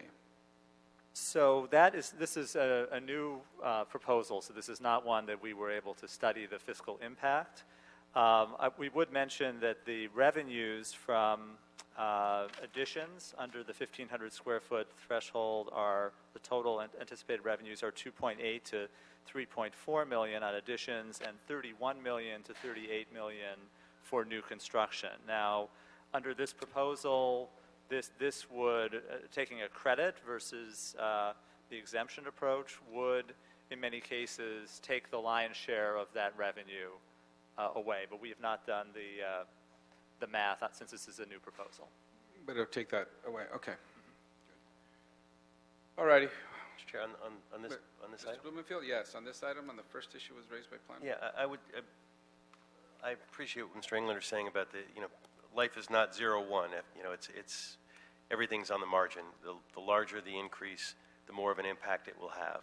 But it's hard for us to measure that. That's why we kind of chose an arbitrary, or not necessarily arbitrary, but a particular number to make it a impact, no impact.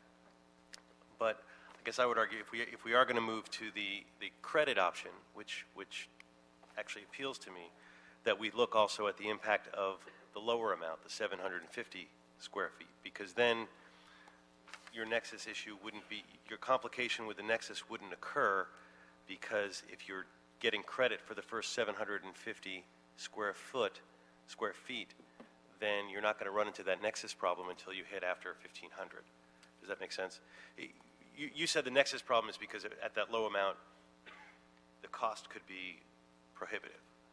But if you're getting credit for the first 750, and when you're building at 800, you're only paying a fee on 50. When you're paying 1,500, you're only paying a fee on 750. That changes the dynamic a lot. So maybe one way, if we're looking at compromises here, a way to avoid as big of a hit to the overall fee, but to have the more rational, marginal increase in the fee, is to look at it from a 750 square foot exemption, knowing full well that if someone has a 1,000 foot increase, they're really only getting charged at 250 square feet, which, relatively speaking, will be very low, a smaller hit than even the 2/3 of a fee that you were proposing. No, thank you. I think that is possible. Again, we have to do the math to take a look at this, but we did calculate, based on the suggestion of 750 square feet, that on average that would bring in an additional 400 projects a year to pay the fee that wouldn't be paying the fee at the 1,500 square foot threshold. That gets somewhat offset by the lower fee structure that can be justified, but the 750 square foot threshold still did result in an increase in revenue over the 1,500 square foot threshold based on the increased number of projects. But it wouldn't. But then it gets. It wouldn't if you go to what Mr. Englander is talking about, which is a marginal rate instead of on every dollar above the threshold. That would that would offset some of the loss from the 1,500 marginal. But I imagine it would still be a loss overall, but it would be less of a loss, and it might make more rational sense. So if you are going back to look at that, I would urge you to look at the 750 as a marginal amount, the way Mr. England was describing it, because that changes the dynamic.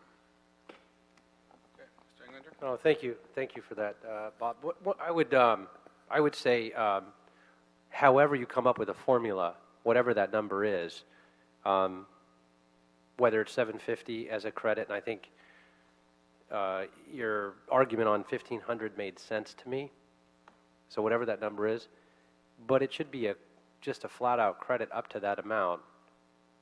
And again, it just doesn't make any rational thought to me in this policy that you would be charged for the entire square footage if you exceeded a certain, whatever that threshold might be. So I think it's something we're going to have to look at.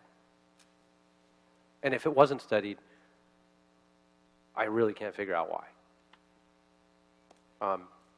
Because it's just created a punitive ordinance to say that, or restricting it to that 1,500, because if you slightly go over,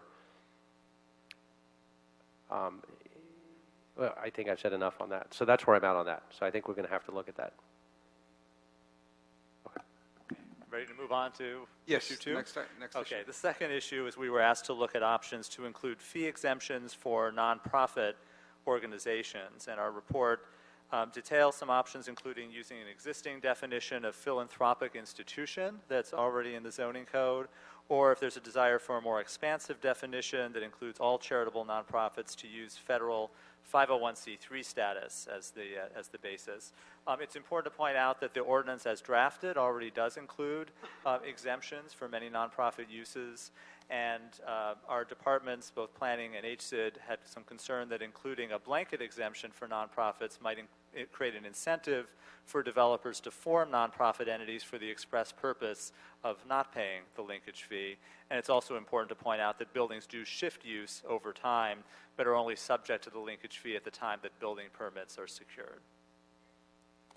If there are any questions on that point. Yes, Mr. Englander? So on the nonprofits, and this is something that I brought up, I think now more than ever, we have to look at not this policy just in a vacuum or any policy, but what's really happening in the world around us, and particularly here in our local communities, where we are relying more on nonprofits than ever before. And you don't have to go far to figure that out.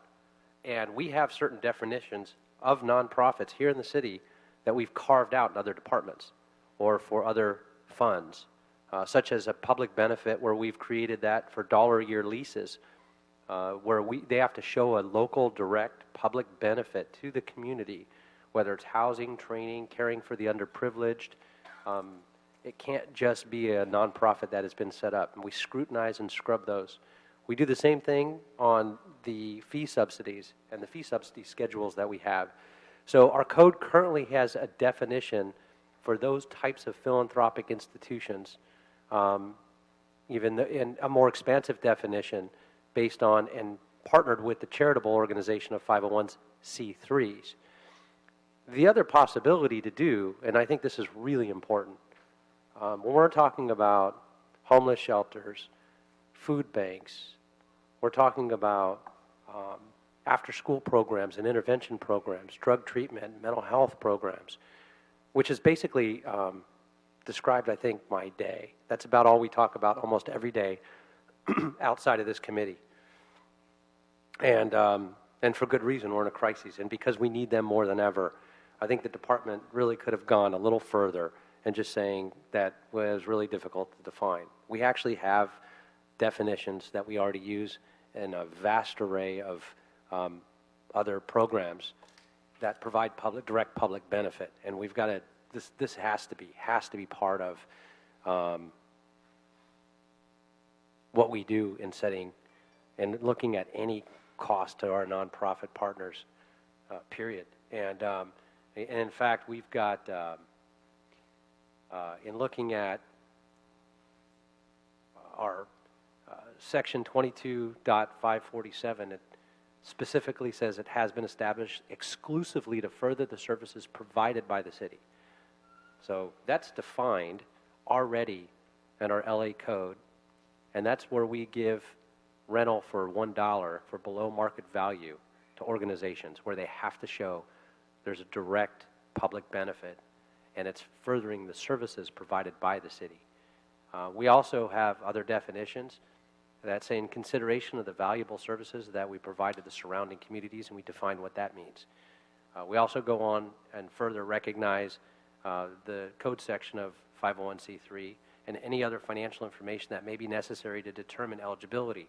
So we could create an eligibility requirement for those exemptions, but more importantly, you have it in the previous section where we just went over it, where the department is saying that it is ripe for, and I think you just said it on record, that it's ripe for abuse because a company can simply set up a nonprofit and not have to pay the fee. Well, you can also require, just like you did in the previous section, for them to file a covenant. And the covenant could be for 3 years or 5 years. And so it wouldn't be a flip. We really have to, a lot of these nonprofits, each and one of us, fight for funds, filling out grant paperwork, pushing for support. Many of them are very competitive. There are a lot of CDBG money that go into a lot of these and that can only be used for brick and mortar for nonprofits. So to put another cost on them when we just passed a huge cost on their trash pickup and other fees with no exemptions, I don't think it was taken to heart to just say, well, it could be abused. And I have very deep concern over this. So I'd like to see a way to carve out not all nonprofits, but the ones that provide direct public benefit services that the city provides. These are the public-private partnerships that we all work with. That simply won't build or expand when we need them the most. And I think this is absolutely critical. Any other questions on this? And again, the concern from the department is that some will make themselves nonprofit to avoid paying the fee. Any other concerns? That is the main concern. To meet the Councilmember Englander's concern, the definition that we cited in our report for philanthropic institution that is already in the zoning code could very well meet that test. And it speaks to nonprofit charitable institutions that are devoted to the housing, training, or care of children, of aged, indigent, handicapped, or underprivileged persons. And it has a fairly tailored definition in terms of what provides those services rather than a nonprofit charitable institution for any purpose. Thank you. Mr. Bloomfield? So that definition would prevent the NFL, which is a nonprofit, from building a stadium and getting around this or something to that effect? I believe it would. So right. what's the danger in that definition of No, I think our recommendation would be if the council does want to add a nonprofit exemption to go with a more tailored definition such as the one already in the code for philanthropic institution. This is Kevin Keller. Can I use this? Yes.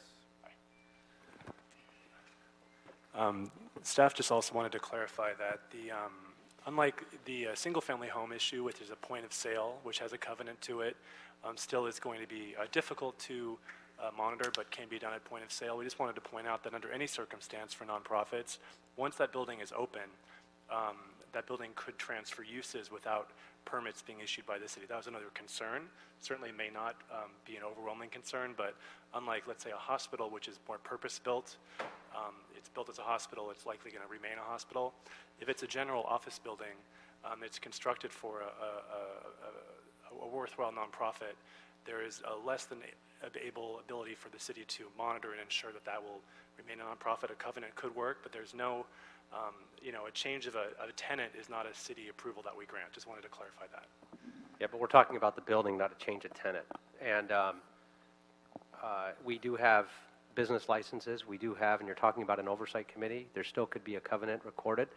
Just because it's difficult for the city to monitor doesn't mean we shouldn't give an exemption to nonprofits who we rely on more today for the crises we're facing in every community. It would be a poor excuse for public policy to just say, well, we just simply don't have a tool to do it or the resources, so create it. This is the opportunity we have to work with and save the very nonprofits who are trying and fighting to expand to provide the services that we need today. And it would be a grave mistake to penalize them. And in fact, like I said, many of them, in fact, most of them, most of the ones that are brick and mortar going out and building buildings to service our communities that have this definition are all working with each one of us to raise money, to provide and look for grants. Many of us write that grant language. We host events. Most of elected officials work very closely with these partners trying to get them to expand. So I think it would be a huge mistake to simply dismiss it, saying it would be ripe for abuse. Well, we can close those loopholes very easily. But to say, okay, but it would be difficult to monitor, well, you can figure that out. But I can't be as dismissive when they are literally the ones we have left to provide the very services we need most right now. And particularly when we're looking at the millions of dollars we've just passed in H and HHH, where we're expanding those opportunities and encouraging those nonprofits to build facilities. We can't put another burden on their backs. And so I think if it's just a matter of trying to figure out how to monitor them, we can figure that out. I have faith in the department that we can come up with a solution to that pretty easily. And toward that end, I mean, you could have a covenant with penalties, right? That maybe that doesn't get monitored because there's a city action, but there's a covenant and there is some penalties that would happen should it come to our attention, or should, there be some sort of right of action. So I guess if we're going to go down that route, I would want to see what creative things we could do in terms of the covenant and penalties so that we would close that problem off while at the same time opening the door for nonprofits. Okay, we'll consider that. Next item. The next item, the committee requested additional information on a related issue on hospitals located in the city, and this was brought up in the context of state law that requires retrofitting of hospital buildings unless they're already up to code. It's important to point out first that, again, demolition is credited against the new floor area. So if a hospital is replacing a building with a hospital of the same size, unless they're building larger, those projects would not pay a fee. We did look at the 46 hospitals located in the city and found that about just over half of these hospitals appear to be controlled by a nonprofit institution. About a third are privately or investor-owned institutions, and the remainder are government-run. And we calculated the cost to revenue of adding a blanket exemption for all hospitals, and that would result in a reduction of about $600,000 a year in revenue. And as written right now, it exempts hospitals, correct? I thought that's the direction we gave. City attorney is not planning. Yeah, the language speaks to hospitals constructed by or on behalf of a government or public institution. Okay. Go ahead, Mr. England. Does that mean nonprofit hospitals? So if I could, the language basically that you're suggesting we could easily insert is language you came up with that says, if the city council wishes to add an exemption for hospitals construction, the anticipated revenue loss would be approximately $600,000 a year, period. You go on to further say about extending exemptions to nonprofit-owned hospitals or those subject to state law. But the first sentence is really all we need is what you're suggesting, that we can add an exemption for hospital construction. The anticipated revenue loss would be $600,000. So just a straight-out exemption for hospitals, period, would be the easiest language. Is that how I'm reading this? Yes, a blanket exemption for all hospitals. Period. Our estimate is about a $600,000 a year impact, but again, the committee and council could choose a more tailored approach to Could choose a more, yeah. I would suggest that we look at what you suggested from the department. Which is just exempt. Just exempt hospitals, period. Look, I thought that's what we did last time, and we did ask for more information as We did. well. So it didn't make it in the city attorney's recommendations. Yeah. it was mentioned, the city attorney's recommendations. It's not in the ordinance, but it did make the recommendation from the planning department, so we could adopt that and say exemption for hospitals. Yeah, there was consensus on that, and, you know, Yes. our healthcare system just teetering on life support, and we need to do all we can to support our healthcare systems, whether for-profit or nonprofit, and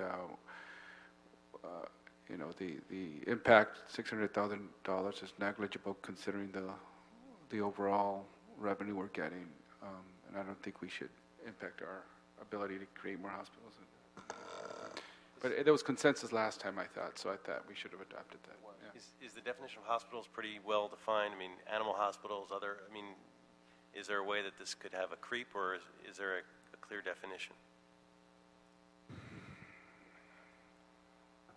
We should further refine that. We'll I come up with some language. I would suggest as defined by HOSPOD, so the hospital, state hospital regulatory agency that oversees the hospitals that we're talking about, medical facilities for. Yes, Yeah. There's got to be some kind of trade or association that regulates these that we all could refer to as long as they're part of that, right? HOSPOD, yeah, it's the that's state what it is? organization. Okay. It's basically the state building and safety organization that oversees the construction of hospitals. Well, for right now, we've had several issues that were raised by committee members. We will go through and clarify these before the vote. But for now, let's, at least we agreed that was a consensus at the last meeting, and we need to come up with some language on that for that. Okay, thank you. Next item? Thank you. The next item had to do with vesting, and the committee requested options for the broadest reach in vesting regulations in determining which projects would be subject to the fee once effective. Our report notes that the fee is proposed already to be phased in slowly to allow markets to adjust. Projects will pay no fee for the first 6 months after adoption, and then only half of the ultimate fee level for the second 6 months. And our two departments believe that the vesting procedures are already quite broad. All permits, for permits that require no planning approvals, any project that has paid plan check fees will be vested and exempt. And for planning applications, the vesting is at the very earliest stage. It includes any project for which a planning application has been accepted by the planning department and fees have been paid. So the departments did not find a recommendation to expand the definition of vesting to phase this in more slowly. Mm-hmm. Mr. Blumenfield? Yeah. So on this one, they want to I originally suggested this 2-year process, and we talked about it in committee and came down to the 6 months, 6 months. 6 months. Talking to a number of my colleagues, were concerned that wasn't, wanted to see a little bit more. So I guess I wanted to suggest a slightly different approach where we do, 6 months with no fee, 6 months with a third fee, 6 months with 2/3 fee, and then the next 6 months is full, which is still less than what I was proposing originally. It's a little slower than where we landed as a committee before. But in talking to folks, I think that will help us get this through once it goes to council. I got a question on that to you. Are you also suggesting that you are locked in on your fee when you submit the application if it's going to have a gradual change over time? In other words, once you file, and it could be a year later before, because you pay 50% of the fee up front. When the balance is due, it was locked in at the rate when you filed, because that's where most projects are actually financed at that stage. Are you suggesting that no matter how we do this, we would also lock it in to the point of the application, whatever your fee was at that point? Because it's not mentioned here. It was kind of vague. I'm not sure I completely followed. The fee is locked in at the time either plan check fees are paid or the planning department fees are paid, whatever. I think based on what you're suggesting in terms of phasing, it would be whatever the applicable. No, but it's mentioned, you're actually, it's at the time of building permits being applied for or issued, right? So you would have a fee based on the date the building permit was either applied or issued, and then your fee could come due, or your balance, 6 months or a year later, when the fees actually changed. There's no mention of locking your rate in, and Mr. Bloomfield's actually talking about a different phasing, so it actually merits the conversation, even without a different phasing, which a different phasing is probably worth the conversation. But would it lock in, because it wasn't in the ordinance? Adrian Corsani, City Attorney's Office. Right. So the phased implementation reflects that whenever you file your complete application for your building permit or your entitlement, you're locked into the ratio that applies to you at the time, 50%, whatever, 0, 100%.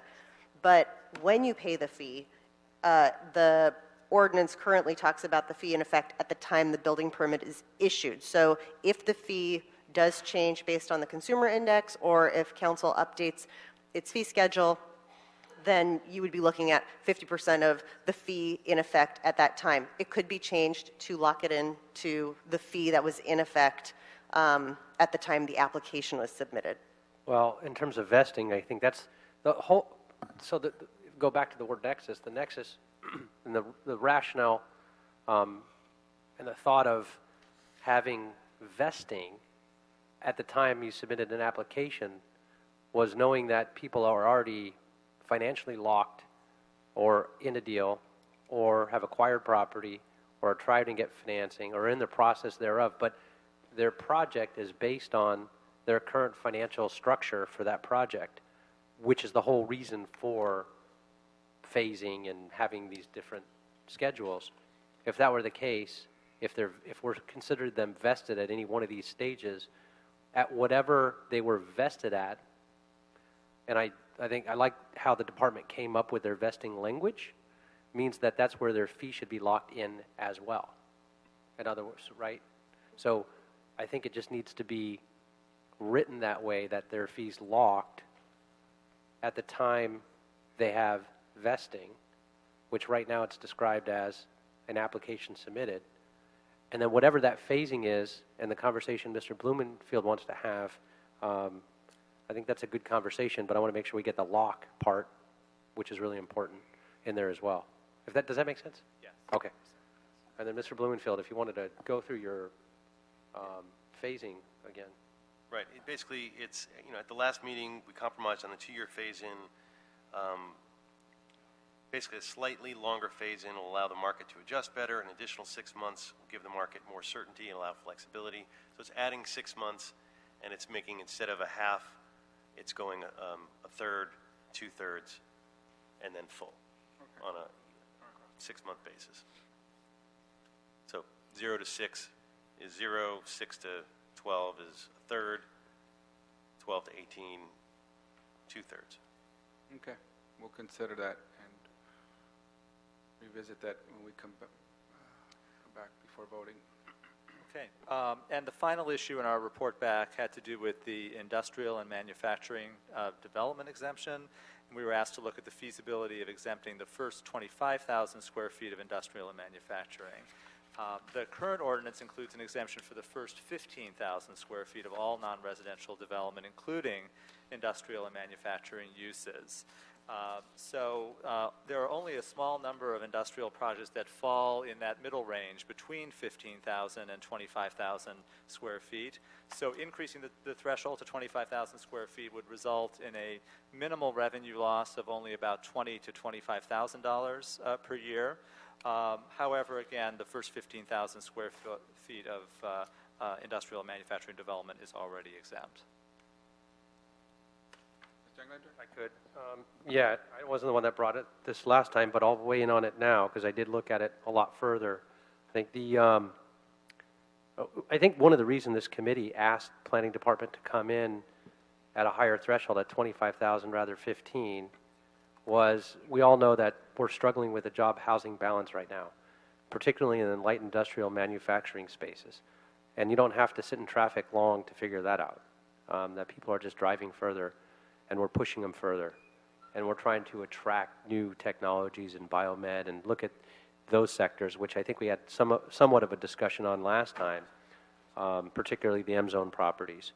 And so the 25,000 square foot, the differential that comes back on that 10,000 square foot, was there a study to say what that on average generates in new revenue and business tax and economic prosperity and coming into creating local jobs, and what those dollars generate and have a local economic benefit of in square footage?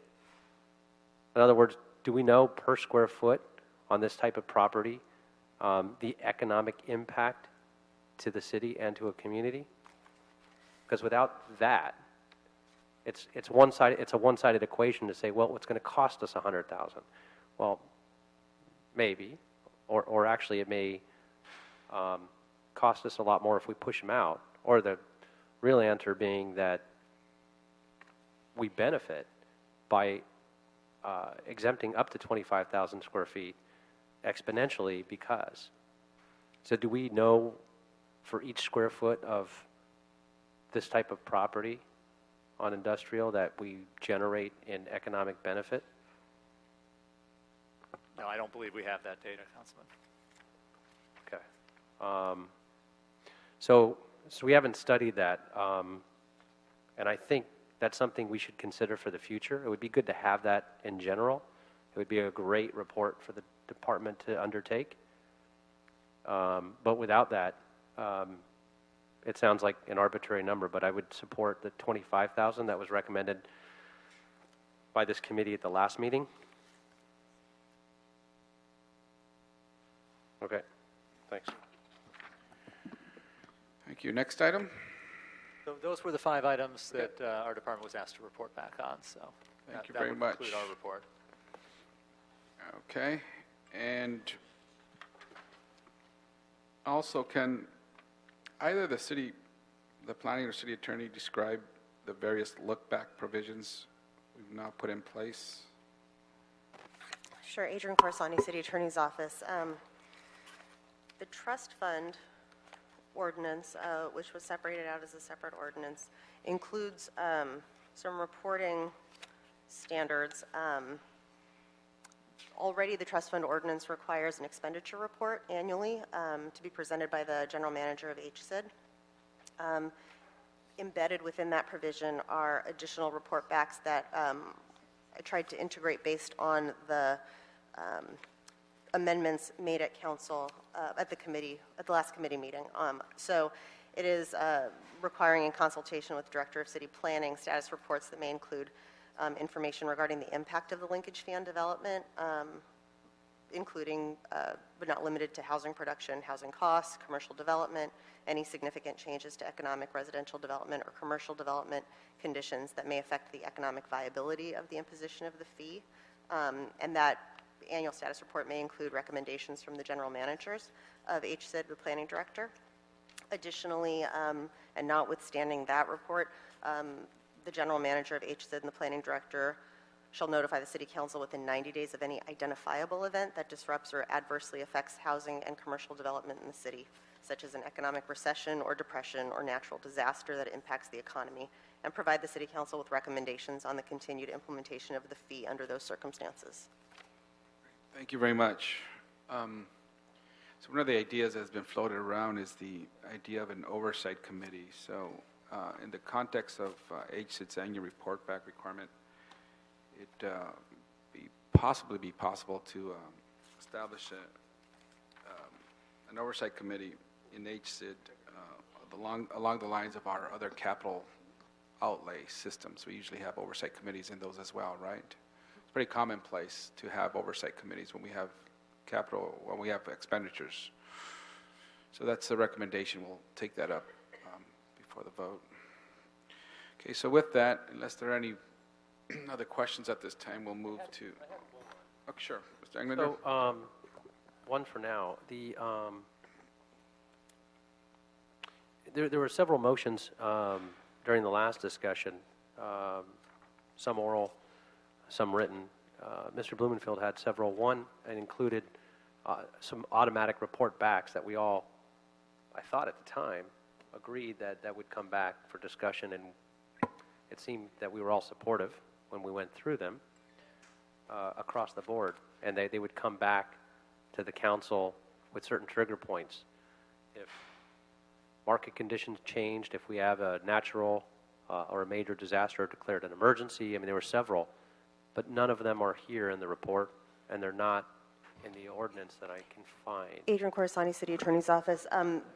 Number 2 of the 2 reporting requirements that were embedded in the trust fund ordinance. It was put in the trust fund ordinance and not in the linkage fee ordinance itself to go along with the annual reporting requirements that were already embedded in the trust fund ordinance. So that's where I placed the requirements that the City Council must be notified if there is an identifiable event, including a natural disaster or a recession or a depression that would adversely affect development in the city.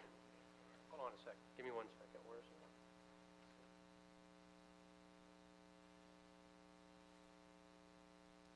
it? So page 2, number 2? Yes. Okay, but it was missing other factors. Right, in working with the department as well as the council office. Which council office? CD3. But we all voted on it, that it would come back. So my understanding was that today, discussion of what triggers might actually be applicable could be embedded in there as well. Further instructions could be given. So the instructions... Well, I'm trying to understand how this policy is being written, with all due respect. Okay. Council member puts in a motion at the last committee meeting, which we all voted on, that it would come back. It's not in here. It had trigger points that said if certain other conditions that aren't written in here, it's not in the report back from the department, so we can even have the discussion, although we can, because it's agendized, but it's just left off. Well... But we all voted on it. So what I'm able to present to you is the legally defensible ordinance, and in your policy discussion, further instruction can be given for additional factors to be included. Well, I get that, but why isn't it in here now? So in other words, if we actually have a motion and a second, and then we vote on it in the last committee to saying certain trigger points, for example, that if housing prices fall by 5%, if housing prices rise by 10%, if there were numerous motions that were presented, discussed, and voted on to come back in here that aren't in here.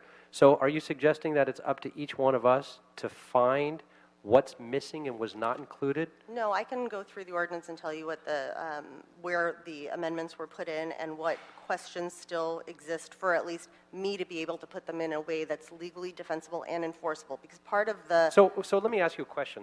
You keep going back to legally defensible, enforceable. The request was that if certain triggers were hit, for example, and these are really important. This is important public policy. Well, that's why we've been working on it for a long time. And we say certain triggers are hit, and if those triggers are hit, nothing happens other than a report comes back to council within 90 days for discussion. That's the only thing that... How is that questionably legally defensive or not, that the council should have a discussion if these conditions happen? So, for example, when we talk about what's legally identifiable and an economic event that can be quantified, some of the information that would be helpful for me to be able to include some of this in the ordinance with the specificity you desire would be by which standards, correct. Which and those are all the department is questions looking at I came today with, so I can ask, but they're not even in here to ask. They in can other still words, be added. But I'm looking in a needle in a haystack. I'm trying to find what's missing that's not there. In other words, we asked for very specific things. Do you have a report to us then to say, here are the things I didn't include that I need more specific information on? In other words, if the governor declares an emergency, right? So we should have that discussion. But instead of just leaving it out, I don't know what's left out. There were a lot of things discussed. I can tell you, we had in one of the reports on August 17th, page 29, other dedicated revenue, and we haven't yet had that discussion. And I had a question on that.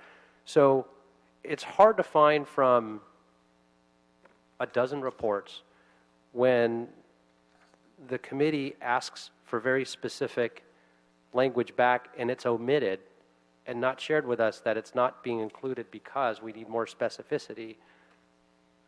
I'm actually prepared to go through I haven't had an opportunity yet to go through yet. And Let's do this. happy We to. had, after the planning department, the city attorney report on the ordinance, and so if she could go through it, then you could make those points, Mr. Englander, about what is there and what's not in there. Okay, so the city attorney, if you can make your report now. Sure. Thank you.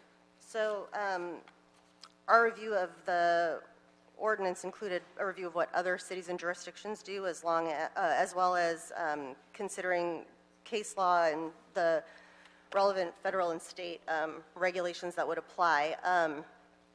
I do have to make some corrections to the ordinance based on the Rule 38 letters and feedback that I've gotten from the various departments and offices, so I'd like to present that to you just in summary, so you know that those are coming. One is a clarification regarding the square foot home exemption.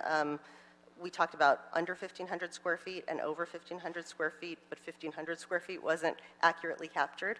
The fee ordinance also includes the Slate Z exemption. It was intended to be limited to 3 years. That was omitted and needs to be corrected.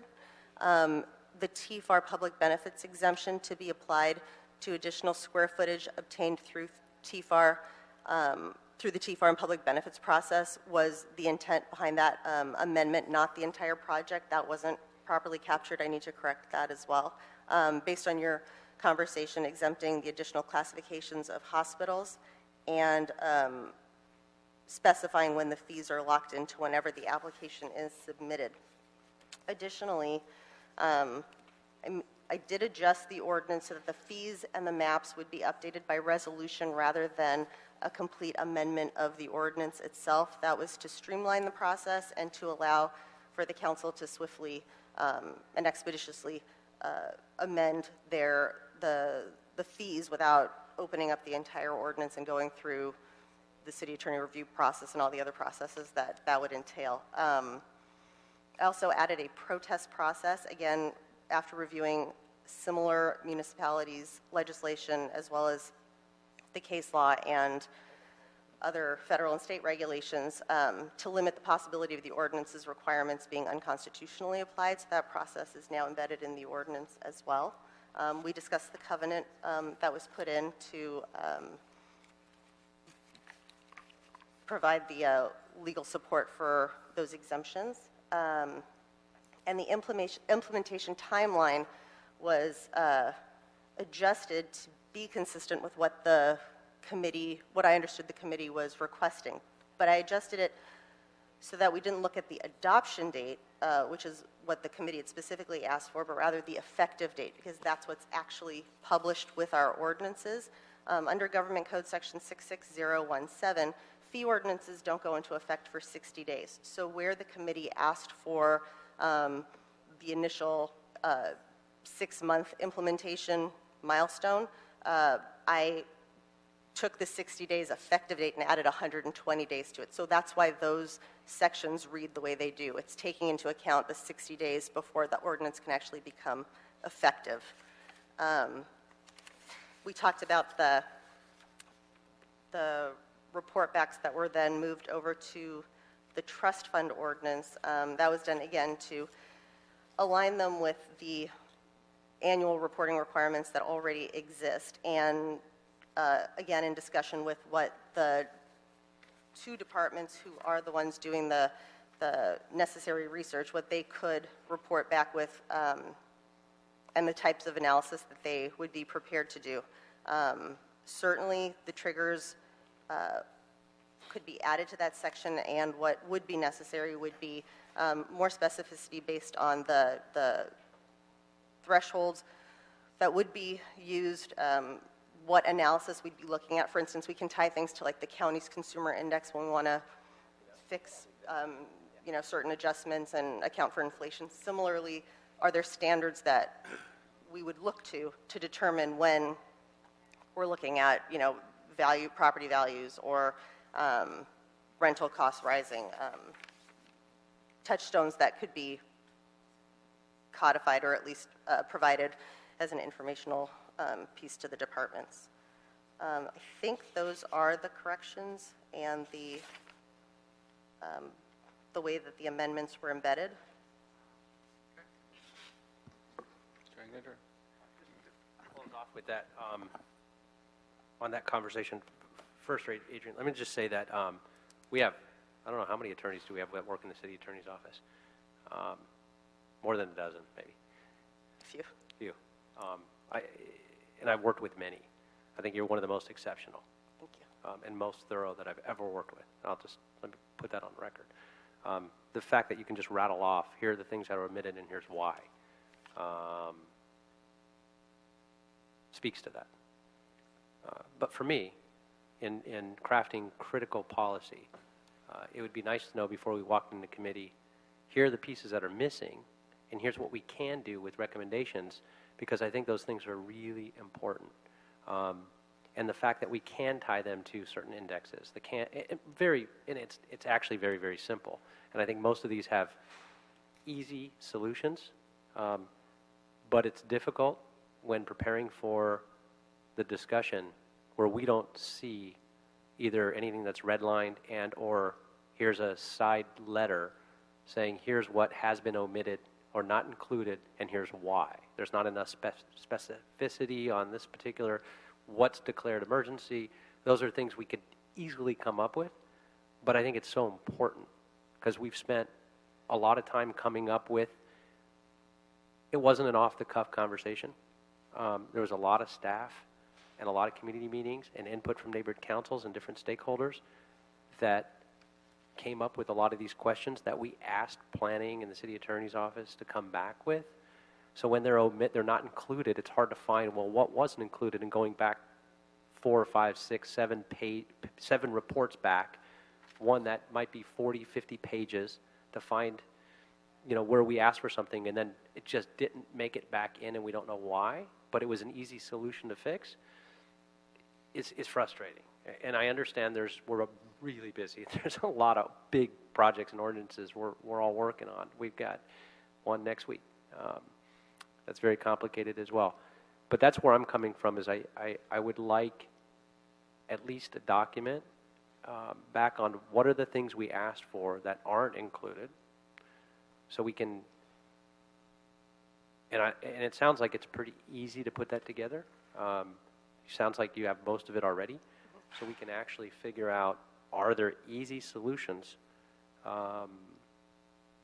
instead of just rushing through, because we brought these to the table for a good reason, and they came from many different stakeholders and sources.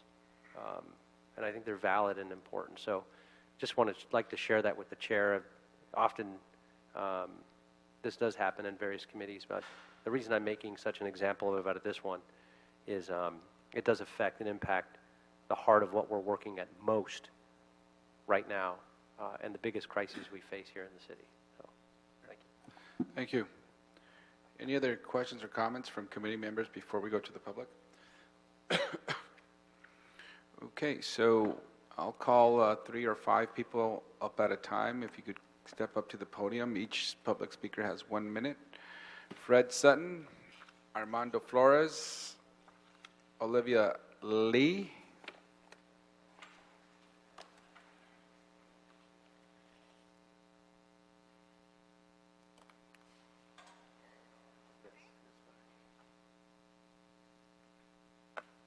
welcome. Hello, council members. Thank you so much. Fred Sutton with the Apartment Association of Greater Los Angeles. Thank you for continuing to work on this issue. At the Apartment Association, we represent housing providers, not developers. But we have a unique understanding of the housing crisis. If there are 4 families looking for an apartment, but we have only 1 vacancy, we can only take 1. We continue to urge you to oppose making it harder to build in Los Angeles. At the end of the day, this creates more hurdles to create housing, and as a city, we need to focus on encouraging more supply. Vacancy rates in downtown Los Angeles right now are over 10%. More supply will lead to more affordable rents. We encourage you to oppose this ordinance. We need to focus on supply in this city to help bring down rents for everybody. Thank you very much for your time. Thank you.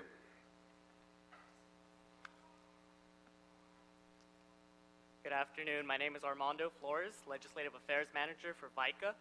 We represent more than 400 businesses and nonprofits in the San Fernando Valley and all across Los Angeles. The city of Los Angeles is suffering from an undeniable shortage of affordable housing and an increase of homelessness. This is why we cannot afford to make housing more expensive.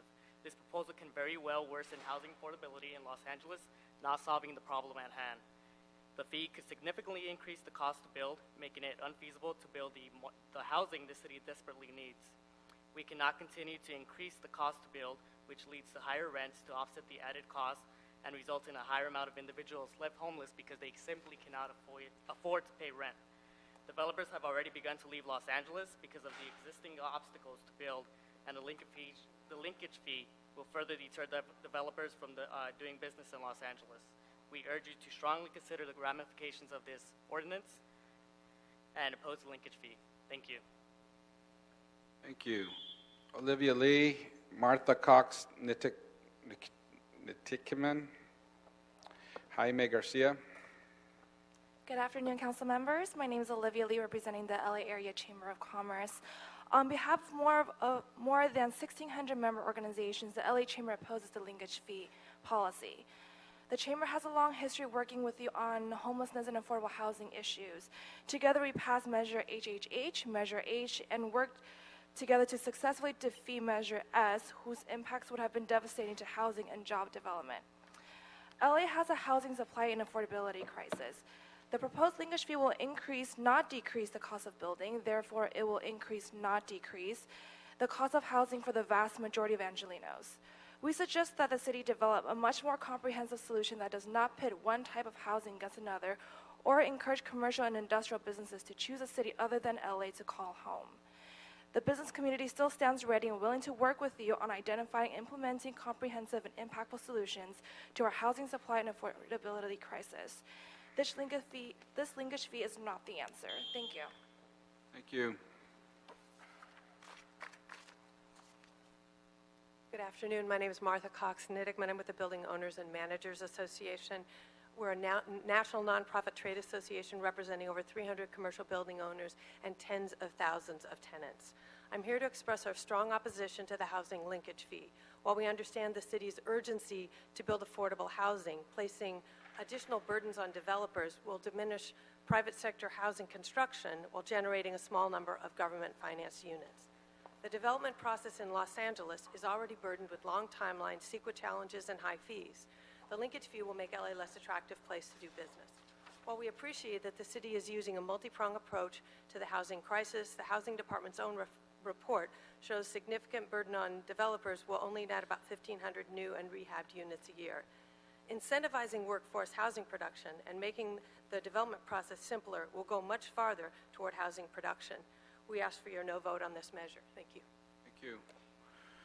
Jaime Garcia, Michael Menjivar, Keandra Dodds. Good afternoon, Mr. Chairman and members of the committee.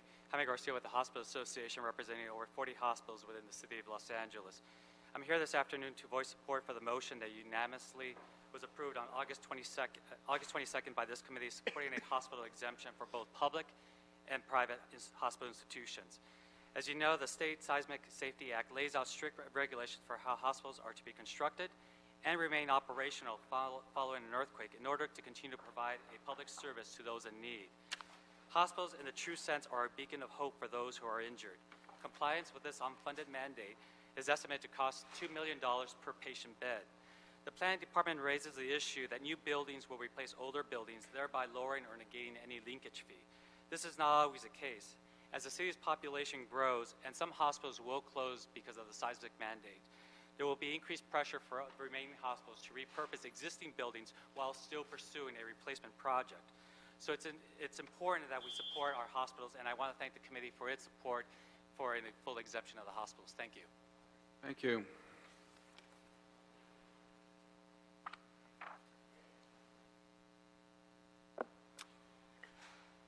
Good afternoon, Plum Committee, and thank you for the opportunity to make a public comments. My name is Michael, and I'm here representing and to introduce the Coalition for a Just Los Angeles.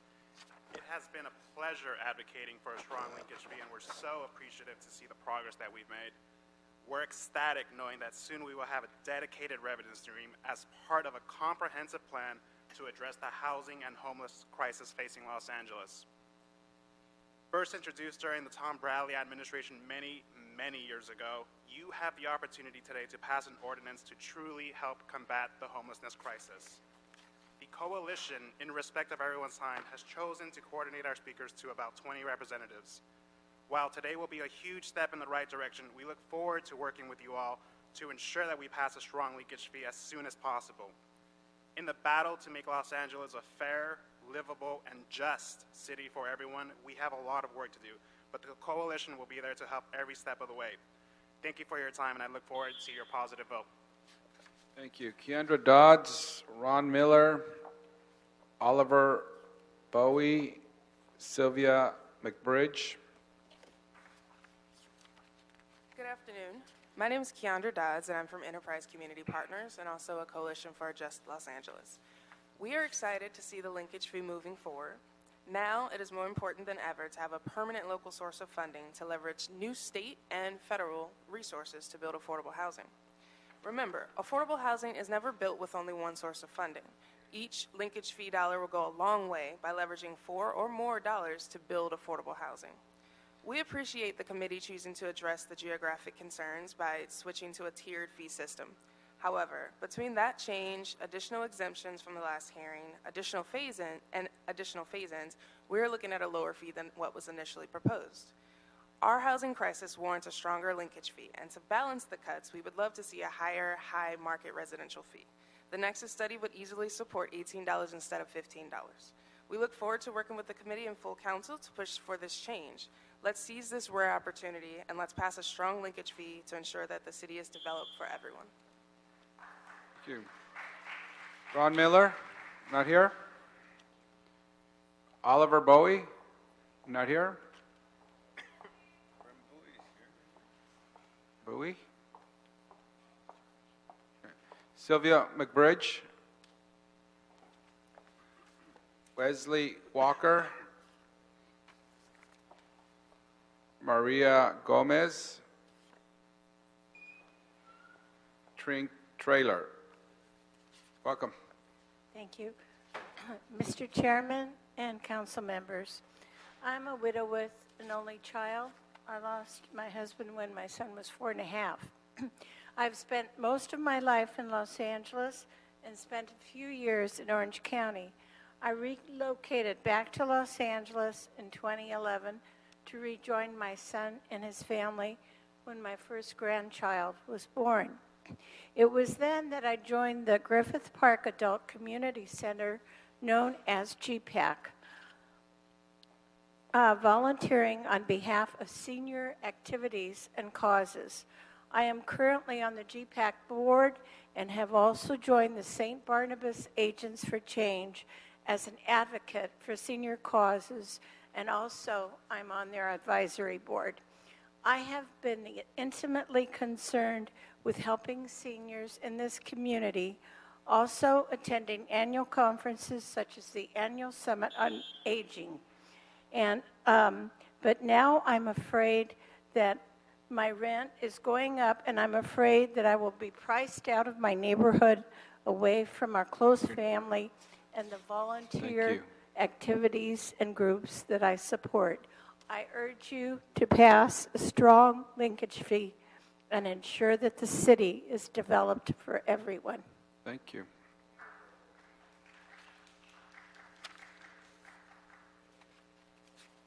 How you doing? My name is Wesley. I'm a member of the Los Angeles Community Action Network, and we are proudly a part of the Coalition for Just LA, which is committed to passing a strong linkage fee. As a Skid Row stakeholder, I feel it's time that developers pay their fair share of ensuring that the city is developed for everyone, not just the wealthy. The linkage fee is an important way to do just that. In the downtown area, there's a 12% vacancy rate, which many more luxury apartments are being built here that will remain empty during the biggest housing crisis of our city history. We support the passing of a linkage fee out of Plum today. And it's getting it immediately scheduled for a full city council vote so we can start collecting that money to build more affordable housing. Thank you.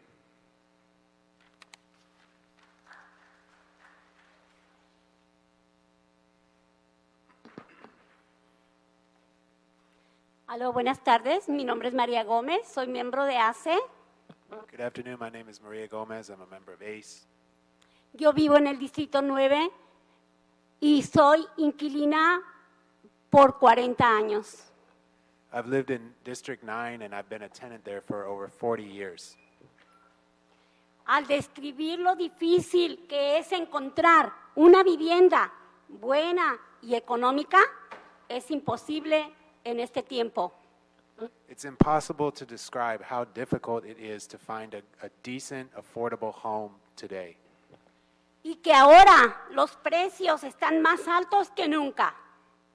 And today, housing costs are higher than ever. Por eso yo apoyo que los constructores paguen un cobro para la construcción de vivienda económica. That's why I support making developers pay a fee to build affordable housing. Ya que en otras ciudades ese cobro les ha ayudado a construir muchas viviendas más económicas. Because in other cities, this type of fee has helped build a lot of affordable housing that we need.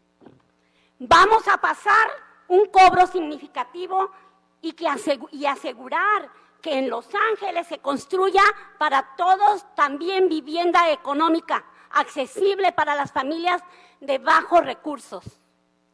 Let's pass a strong linkage fee to make sure that LA gets developed for everyone. Thank you. Gracias. Gracias. Trailer, Joe Stringer, Nisha Valles, and Martha Lamb. Good afternoon. My name is Trina Traylor, and I'm a member of Los Angeles Black Workers Center. Nearly a quarter of Los Angeles residents live in poverty. More than 57% of the city residents are rent burdened. Tenants spending too much on rent means that they have less to spend on health, their children, retirement, and college. In addition, there is a critical black jobs crisis in Los Angeles. 50% of black workers in LA are unemployed or underemployed. We are faced with industry exclusions, wage theft, discriminatory and unsafe working environments, as well as displacement and greedy developers. I am speaking on behalf of black workers in support of the linkage fee. We need to ensure that housing developments in Los Angeles create livable wage jobs for local residents. We cannot continue to allow the exploitation of our workers who build housing in Los Angeles. The linkage ordinance helps us get there. Thank you. Thank you.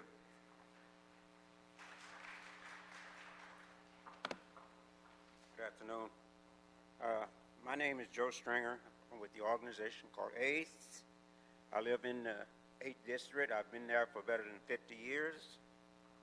And just to be honest, what I'm here for is to make a mention that we know what's happening is gentrification and money hungry.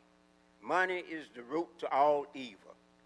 And when we talk about evil, we see our homeless people, we see older people getting put out of their houses. We see all of our neighbors getting put out for rebuilding, selling out to these contractors for what? For money. And that's the root of evil. That's not what our lives should be about. Everybody should be entitled to a decent place to live, but we are not. But I just want to leave it with this. I'm here to make sure that we get a strong support for the passage of the linkage fee. And all the others, councilmen, builders, and all, when you grab that money and don't give any of it back, you're going to bust hell wide open.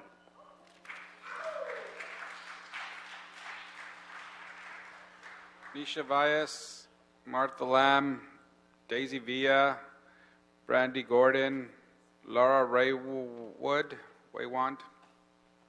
Good afternoon. My name is Martha Lamb, and I'm here on behalf of Little Tokyo Service Center. We are a 38-year-old social service agency and an affordable housing developer.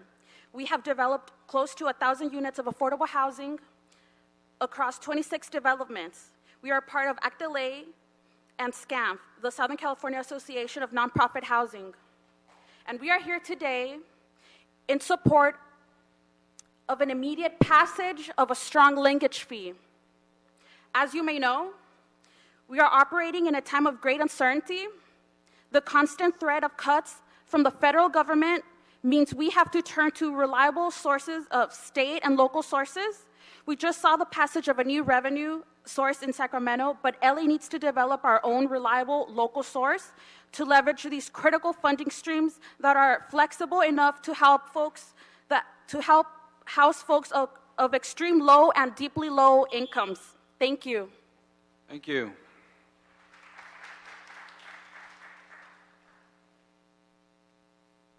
Hello, council members. My name is Daisy Villa, and I'm here to speak about my experience with affordable housing. Before affordable housing, my life was one of uncertainty, medical problems, depression, just never around domestic violence. And once my life was impacted by affordable housing, it became a life of dignity, of being able to create a life for my children of healthy living, healthy foods, because I was able to focus on them. And I just can't stand by to see other families struggling to make it happen between paying the rent or bills and stress. It's just it's not a way to live. And I'm going to ask you all to make a choice today. You have the power of now in your hands to really make an impact, because your choice today will affect the communities and the children and the elderly of Los Angeles. I just can't stand walking by and seeing we're giving our city away without asking something in return, and it's only fair. Strong linkage fee.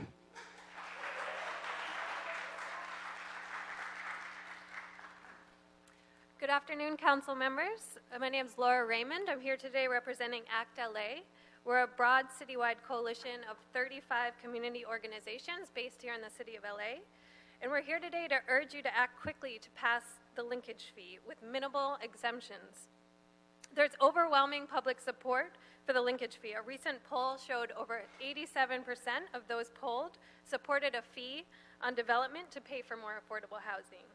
The timing of this is urgent. We all know we're facing federal cuts to housing, but there's hope in the new revenue sources from the state. LA needs to get ready to compete for this funding. We need to have a permanent local source of funding available here, and we can't keep waiting. So we urge you to pass this and schedule a hearing in full council immediately so we can finally move forward on this important step. Thank you so much. Thank you. Alan Greenlee, Megan Folland, Martha Graham, Morena Enriquez.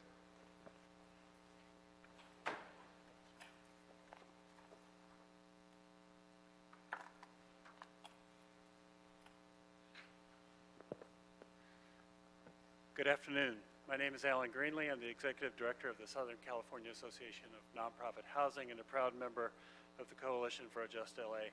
I represent 250 members, organizations who are in the business of building affordable housing throughout the city, and we're here to support the affordable housing linkage fee.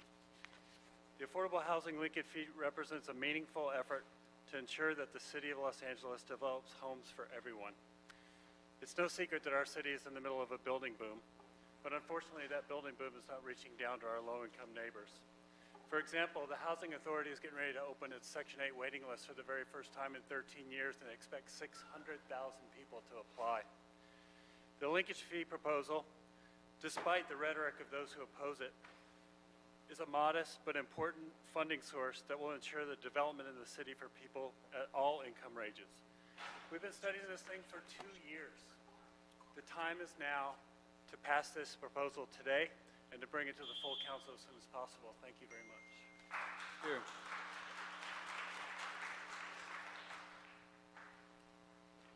Hi, my name is Morena. and I'm a proud member of Unite Here Local 11. Unite Here represent over 200 food service and hotel workers in the South California. Also, I'm a resident of Harbor Gateway. I'm here to support the linkage fee due to the high cost of housing and share a single-room apartment with my parents and my brother. I work for the airport, and we are fighting to make sure the living wage applies to our work too. But if housing costs continue to increase, we might as well mail our living wage to the landlord. The cost of our apartment will push us back to the poverty. We desperately need affordable housing. We need this fix yesterday, not in 7 months. I encourage you to pass and implement it immediately without a phase. Thank you so much. Thank you.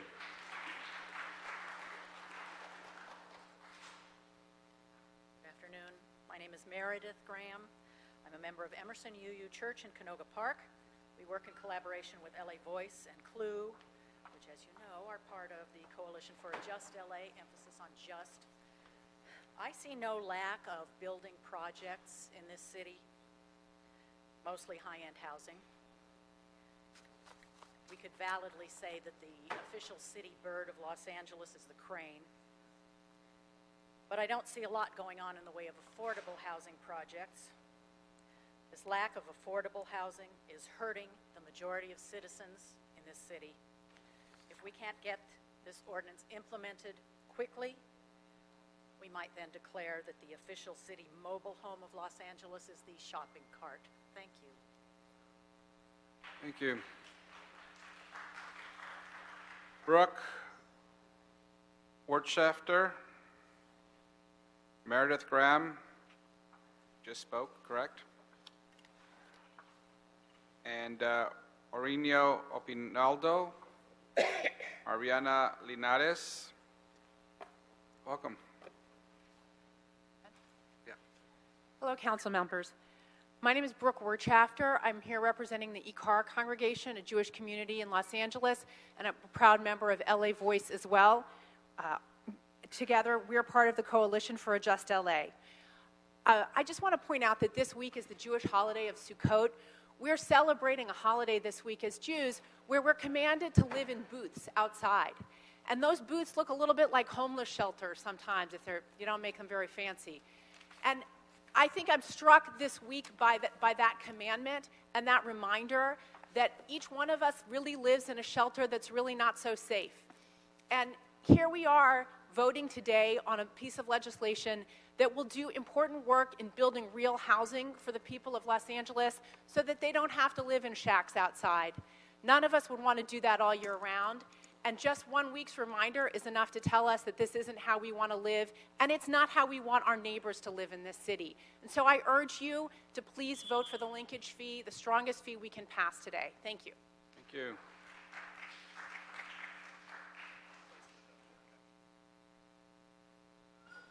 Blessings. I, Orinio Opinaldo, a member of SAGE, Unidad A Sierra Club 1LA, and the CD9 Coalition all support the linkage fee to pass. However, I am here to push an increase of $150 million in the linkage fee. I have experienced displacement at my church community of over 10,000 people, including me and my family. Being invited to UCLA, Boyle Heights, Filipino neighborhoods, USC Medical Center, and the Crenshaw Mall actions, that is much a planned displacement of Asians, blacks, and Hispanics. Big developers, banks, and politicians can assist homelessness and displacement and termination of cultural communities. I hope you stand for the people and their community. $150 million linkage fee are important for fair housing. Thank you. Thank you.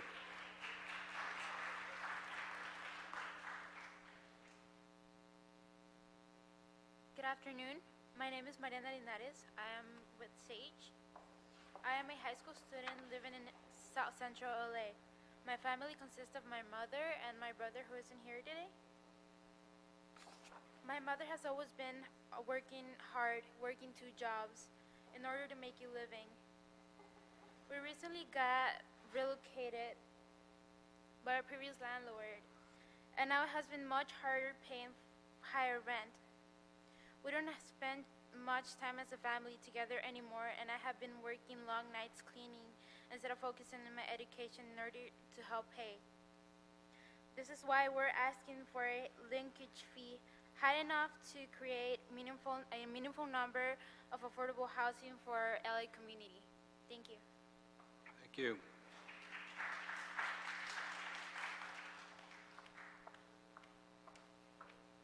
Eric Velasquez, Dagan Bayless,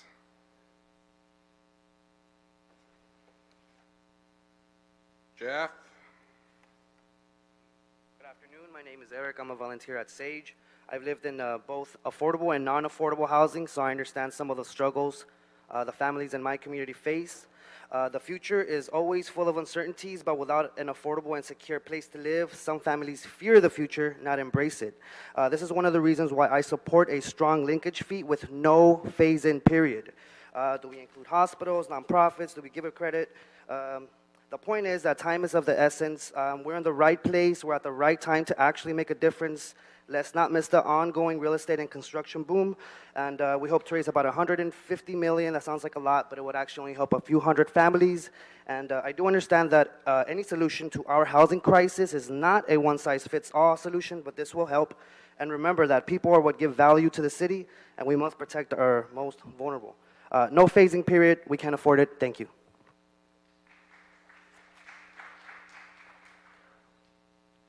Welcome. Good afternoon. My name is Dagan. I'm an organizer with SAGE. The communities that SAGE organizes are presently facing a man-made disaster, a slow-moving hurricane of rising rents, overcrowding, displacement, and homelessness. Children cannot succeed in school. Families cannot plan for the future. People are suffering acute physical and mental health consequences from the mounting impossibility of unaffordable rents. In the communities of South LA, the life expectancy is a full 12 years lower than it is in some of the wealthier areas of the city. The federal government is effectively out of the business of building affordable housing, and the free market will never build enough of it because the profits are too low.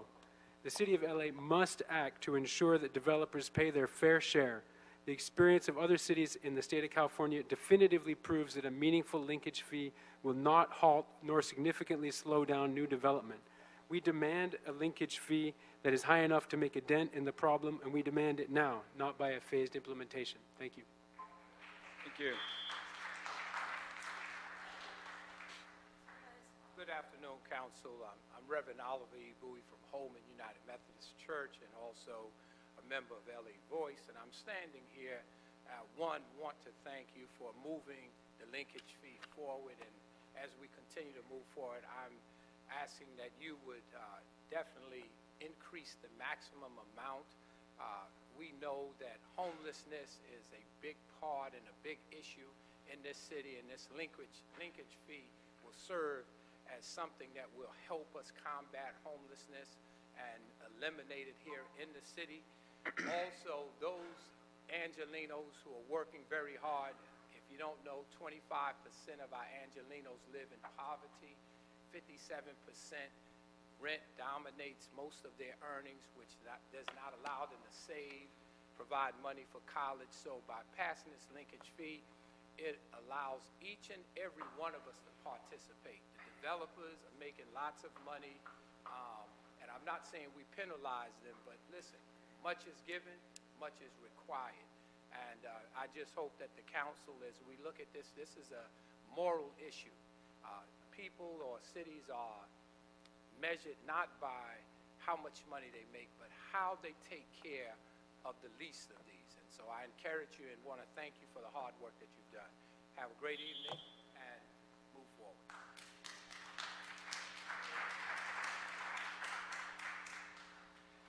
Shonda Beltran, Christine Rangel, David Levitas.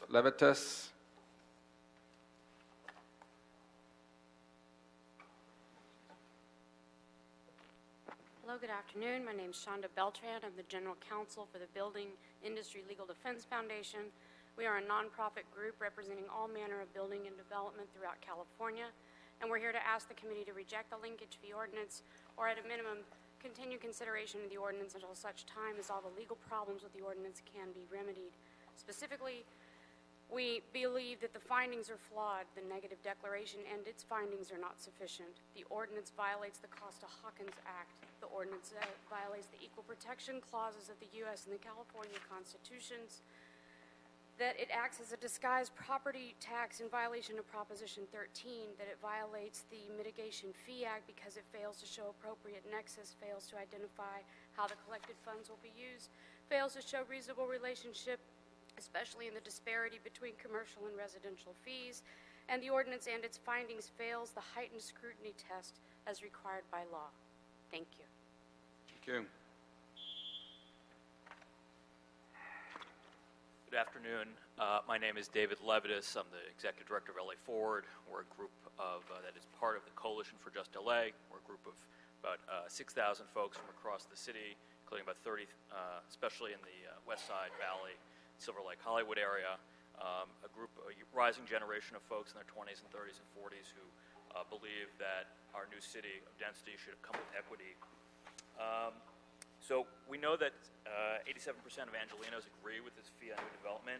We know that it's not the whole solution, but it's a key piece of the puzzle, this linkage fee, that we need to leverage a building boom in order to deliver guaranteed affordable housing. 3 major points. We urge that high market areas, like where our members live, have a linkage fee of $18 per square foot rather than $15. It's bearable, the studies have shown, that there is no exemption for TFAR, and that if it's retained, public benefit funds generated should be dedicated to housing. And last, that this measure is quickly passed and even more quickly phased in. We need a guaranteed source of funding, and this is the way to do it, like so many cities. Thank you. Thank you. Christine Rangel, Mr. Pancake, Ann Fox, and Georgina Serrano. Good afternoon, honorable members of the council. Christine from the Building Industry Association. We can't afford to burden low-income families and the working class. So in order to ensure that they are not affected, we request the following amendments. Number 1, exempt low market areas. The BAE Nexus study determined that low market areas were infeasible when analyzed. Therefore, they should be exempt from the fee. Number 2, a workforce housing homeownership exemption. We suggest that any for-sale housing development containing restricted workforce housing units where at least 50% of the total units are dedicated for first-time homebuyers and sold at a price not to exceed the maximum established for the city's mortgage credit certificate program, which targets low and moderate income homebuyers. A covenant could be recorded against each workforce housing unit. There are ways that we can ensure Angelenos are not subsidizing the small number of households that will benefit from this fee. Thank you for your consideration. Mr. Pancake. Yes, sir. To Chairman Wazar, good to see you again, sir. See you, sir. Bring back Broadway. All right. To Chairman Wazar, members of the Planning and Land Use Management Committee. My name is Mr. Pancake. I'm a member of Los Angeles Community Action Network, also an ordained elder of the Churches of God in Christ.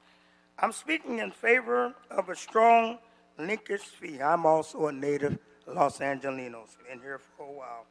Outside developers coming in with their project should contribute to the need for affordable housing. I peruse the city Los Angeles, DTLA, downtown Los Angeles, Skid Row, and I see a population of homeless individuals, which includes vets and also women with children.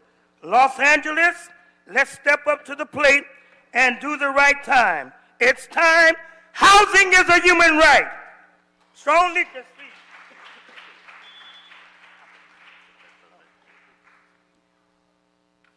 Good afternoon, council members. It's an honor to be in front of all of you. Thank you. My name is Georgina Serrano, a community organizer with Trust South LA, and really deeply appreciated especially your sharp, deep questions on very technical terminologies and concepts and especially Mr. Wizard. I just heard a story.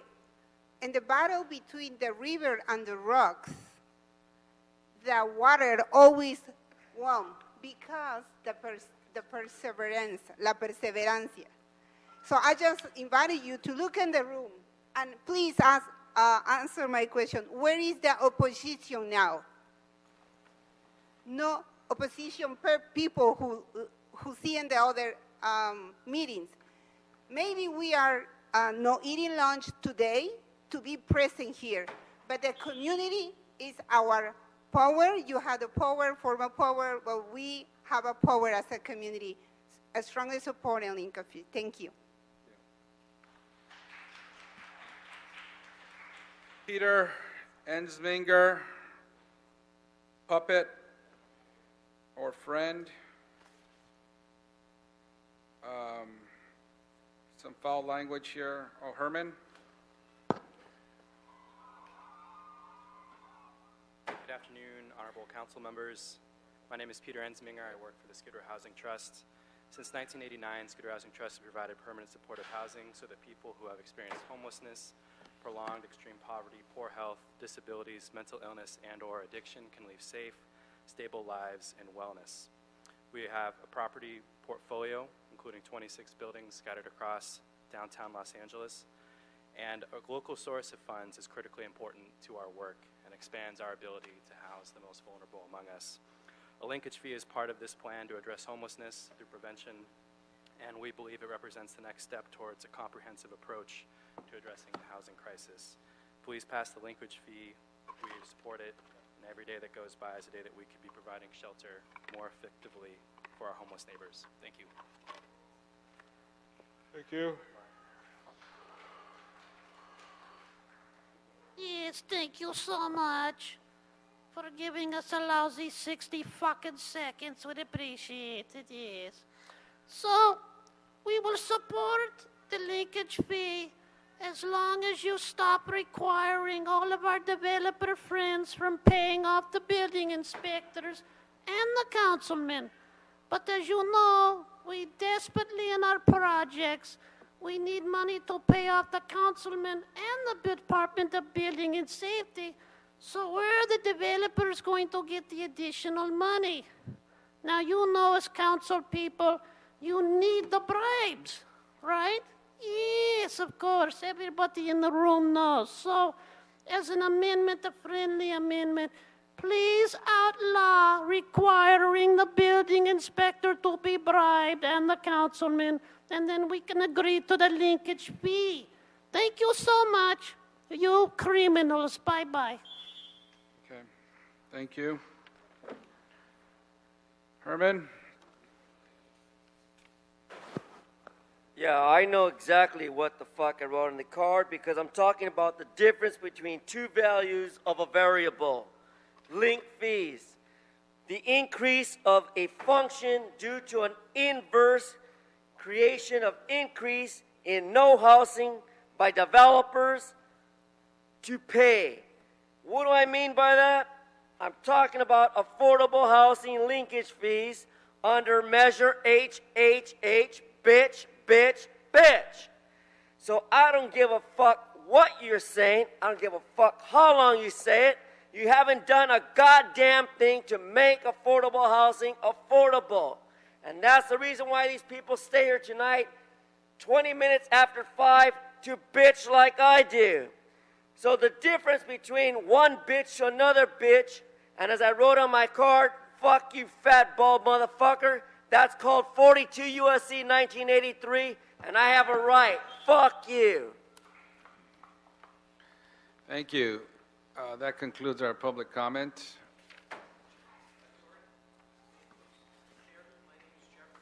I put in a card and I was not called. Sir, I called someone. Did you put your last name? Of course I did. What was your last name again? Costell, C-O-S-T-E-L-L. Okay, go ahead. You can speak. I apologize if there was some mix-up on the card. Okay. Thank you. Good afternoon. May it please the Honorable Chair, Councilman Huizar, and this committee. My name is Jeffrey Lee Costell. My firm represents the Building Industry Legal Defense Foundation in opposition to the adoption of the proposed ordinance. We have submitted a written opposition that we would respectfully ask you to consider. Also, we believe that a fiscal impact statement should be required, and that in addition to the linkage fee being a disguised tax, an illegal tax, the fee as proposed is in violation of Constitutional Proposition 218, the Costa-Hawkins Act, the Mitigation Fee Act, and the federal and state constitutions. The AHLF as drafted does not address the affordable housing issue in an effective or lawful manner. The reports and studies in which the ordinance is based, as well as letters and testimony in opposition, show that the ordinance is not likely to generate a significant amount of affordable housing because the supply will be reduced, the cost of building will increase, and there'll be upward pressure on rents. Ensuring the availability of affordable housing is a laudable goal, but as a constitutional and legal matter, and as a matter of fair and reasonable public policy, this societal burden should be borne by the city stakeholders as a whole. Thank you. Thank you. And sir, you were with the Building Industry Legal Defense Foundation? No, I am a private attorney. I have a law firm, and I am representing them as an attorney. Okay, thank you. There was a card submitted, just had Jeff, and nobody came up for that. Jeff and I no last name. apologize. Okay. Maybe in my haste I didn't put my last name, but Okay. I did check that I was a legal representative. Okay, thank you. Yes, did you submit a card? Yes. Okay, what's your name? Fanny Ortiz. What was your name? Fanny Ortiz. Okay, if you could speak, please. So as you know, my name is Fanny, and I'm a Boyle Heights resident. I am a member of ELAC, which is part of the coalition of Adjust LA. I'm a single mother of 5 with my youngest of special needs. I am here to support the linkage fee to generate a local funding source to develop affordable housing.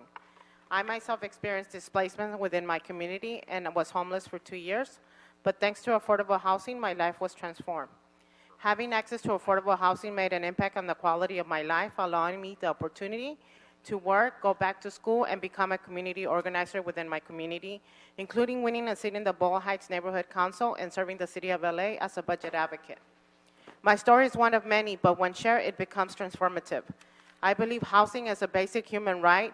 We are in a housing crisis, and while the development of market rate and luxury housing is thriving, there are few funds to support affordable housing. We need permanent funding for housing now. There are folks out there facing homelessness as families who will be homeless tomorrow and can wait 1.5 years for housing opportunities. Please support a strong linkage fee that gives our city the resources to offer real opportunity to other families like mine, and please implement it now. Thank you. Thank you. Well, thank you very much. That concludes our public comment.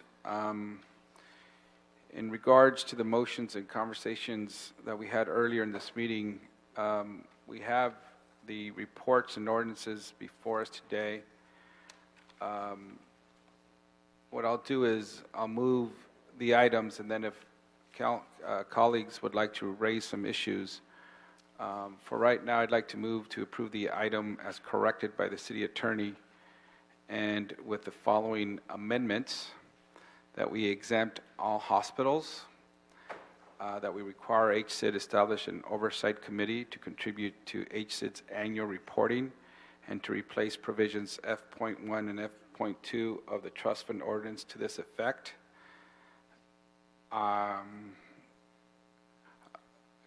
We'll accept the extension of the phase-in to 18 months as proposed by Mr. Blumenfield in thirds. We would like to instruct as well that that's before us today, that we move the items, exempt all hospitals, get an oversight committee. We have a phase-in to 18 months in thirds as described by Mr. Blumenfield. Any other items that colleagues would like to raise? Yeah, going back to 2 things. One, on the nonprofits, I think the department could suggest language on the nonprofit element. Ask the department what they have. Thank you again, Ken Bernstein, Department of City Planning. Again, the department has concerns about the nonprofit exemption in terms of the opportunities for potential abuse if it is an expansive definition, and the concern about the use and ownership of buildings changing over time. That said, as we indicated earlier, one possible approach would be to key this to the philanthropic institution definition in 1203 of the zoning code, which refers to a nonprofit charitable institution devoted to the housing, training, or care of children or of aged, indigent, handicapped, or underprivileged persons. And then it goes on to have some exclusions, but it is a definition that is really key to providing direct services to those who are underprivileged or needing assistance in the community. And would you recommend, because you started off with your conversation of abuse, we do have a recording mechanism Yes. if it's an owned property, rather than, because you brought up that the real issue is if they're a tenant versus ownership. The suggestion would be that it be a project that is owned by a philanthropic institution, and that also we may suggest keying this to a covenant to be recorded by the philanthropic institution, guaranteeing they continue in ownership. We would suggest a little longer than the time period related to single-family properties, perhaps a 5-year period where this would need to remain in nonprofit philanthropic ownership, and then the language would mirror the covenant language the city attorney introduced in the latest version of the ordinance. And you're confident that that would close the abuse issue that you brought up? We feel it would go a long way to ensuring that it remains in nonprofit ownership and that be recorded with the property. All right. Well, then I would support the department's language and recommendation on that. Yes, we're looking for a second. I would second that, but I would want to know how much that's going to cost us. Do you have any estimates? Can you bring that to us as an option for council with the cost associated with it? Yeah, we don't have an immediate. Sorry, Kevin Keller, City Planning. I think the types of uses, again, there would not be a discretionary process to determine, is this a good philanthropic use, is a not so good philanthropic use. It would have to be that category. So the category, there is a definition in the code. It is fairly broad and descriptive. We can make an estimate and maybe get back to you with that estimate. We can bring that to council if that's the request. If you're going to, and if you bring the actual cost, I'd like the language included today. If you can bring the estimate to council, would be my suggestion. But if you're going to put out an estimate pen to paper, then that should include the actual, what it would also cost us in terms of what city resources and funds we use to help build these facilities. In other words, those are CDBG dollars and other types of grants. Because on the flip side, it would also cost money.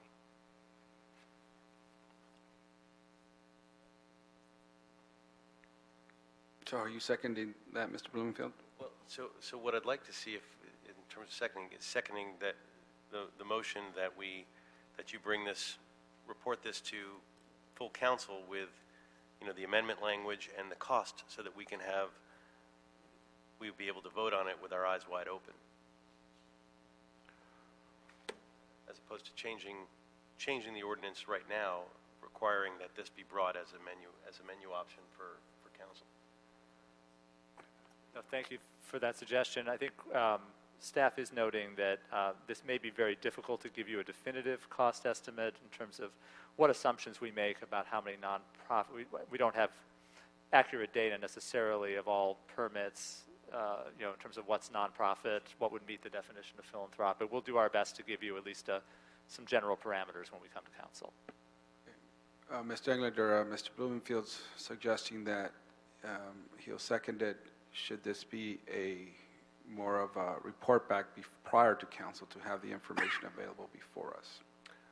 That'd be great, and maybe I'll change then my direction at council, provided that. The two biggest issues I had certainly were hospitals and nonprofits, but I don't know how you can quantify a cost benefit to the nonprofits that provide the services, particularly city-related services for our communities, by just saying that it would be a cost, because these are revenue dollars we don't have now at all, so it's actually not a cost per se.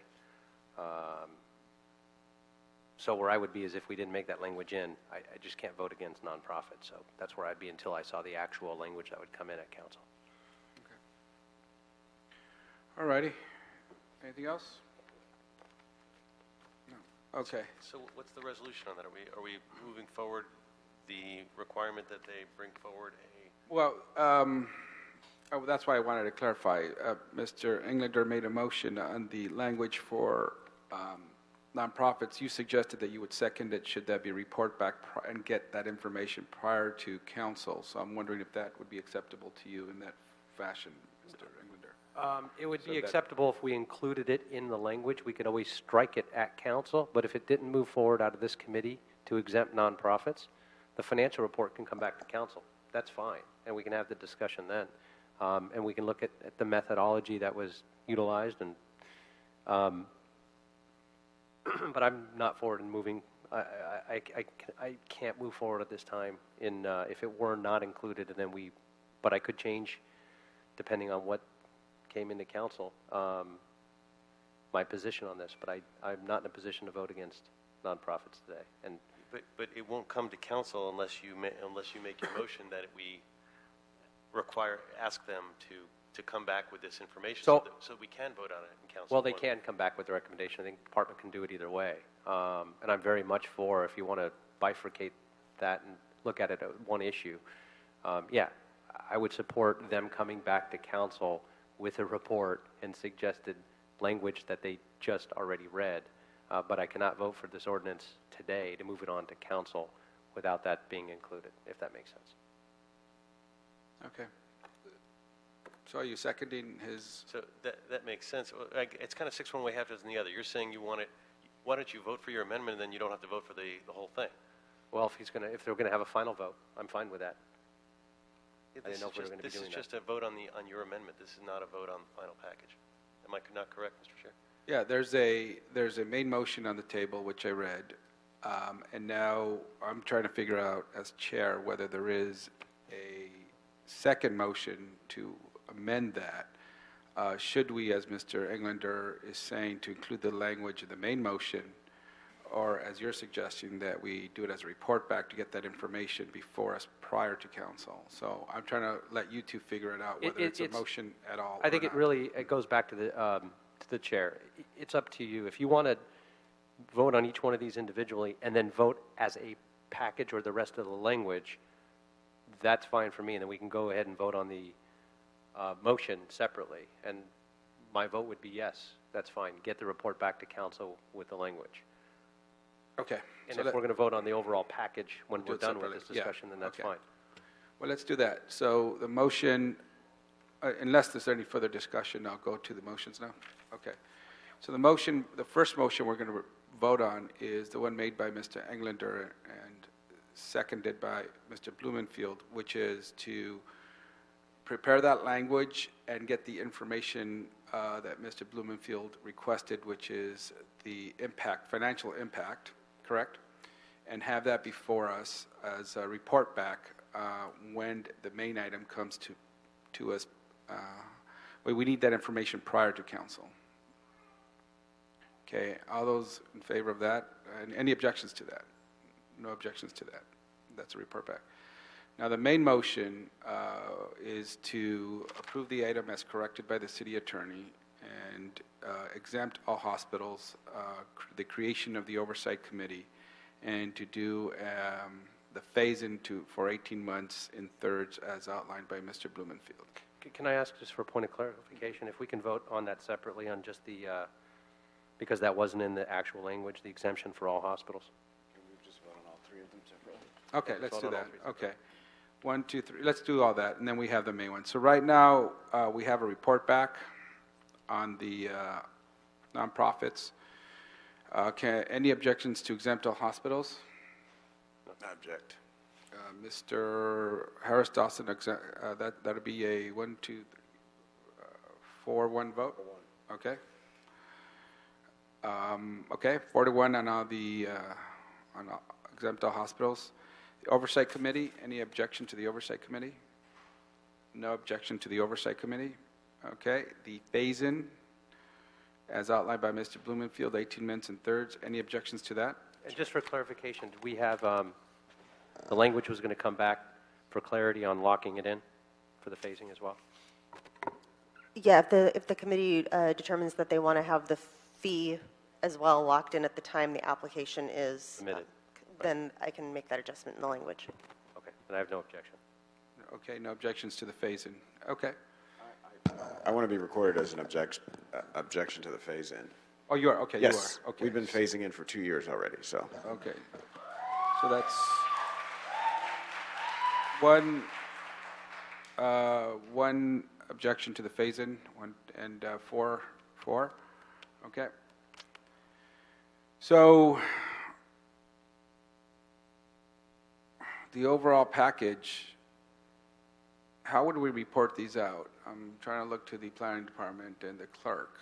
We took separate votes on amendments, and we have the overall package to move forward. So all we do is, all the amendments passed, but so we're just going to report out the vote on the amendments. That's all, correct? But everything else is in there. Well, now we'd vote on the final report outside of the amendments. Yeah, The now rest of the whole report thing outside of the with amendments. Okay, now we're going to vote on the overall report with the amendments. Any objection to the overall report with the amendments? I object. Okay. And again, I just want to state it for the record so there's clarity. Just can't vote today, and we'll see what happens in council, without having an exemption in the actual language coming to council for nonprofits. So. Okay. Okay. So one objection by Mr. Englander on the overall package with amendments. Okay. And we're clear on the amendments? Oh, clear on the amendments? Okay, thank you. Clear as mud. Thank you. So that concludes item number 5.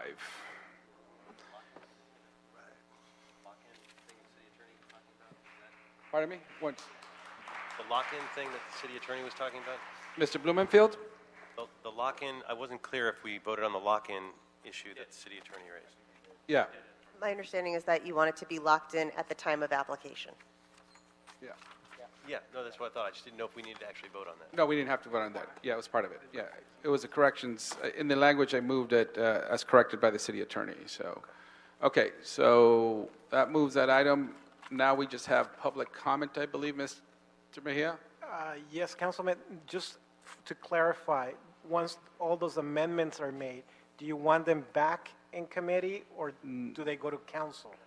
No, this is all going to council. All the amendments are going to council. I do understand the Oversight Committee, we would need to correct that ordinance, have a hearing on it, not CPC, but a ZA hearing, I understand, or is just a planning hearing? For the actual trust fund ordinance, if you want to make that change, we could bring that ordinance, it's bifurcated from the main ordinance, that Yeah. can remain in committee for that change to be made. Yeah, that's what, let's do that for just a trust ordinance, the trust, that ordinance, since we got a significant change with the Oversight Committee, that'll come back to committee. And do we anticipate they could then get back together when it gets to full council? It can be scheduled that way, however it's calendared Okay, here. that's our intent, just to have one package, so we'll work that out. Okay. And one more wrinkle, Councilman. Yeah. The file is also pending in the Housing Committee. Yes, we will see what happens there. We'll have some discussions and move that forward accordingly. Thank you. All right, we'll move on to public comment. Puppet and Herman.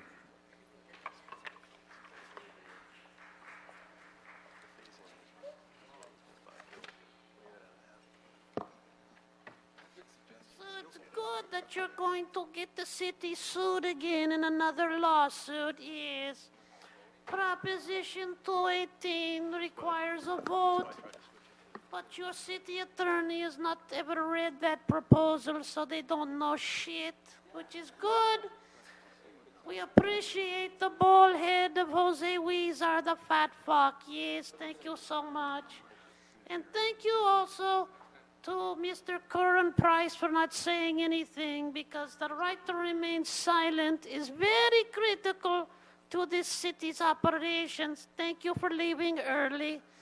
And we also want to thank Marquise Harris Dawson for finally speaking up and voting no on some of this shit. It's about time. It's time to join us, Marquise. You cannot trust the bald-headed Jose Huizar. Come here and join the people in our revolution of change. Thank you.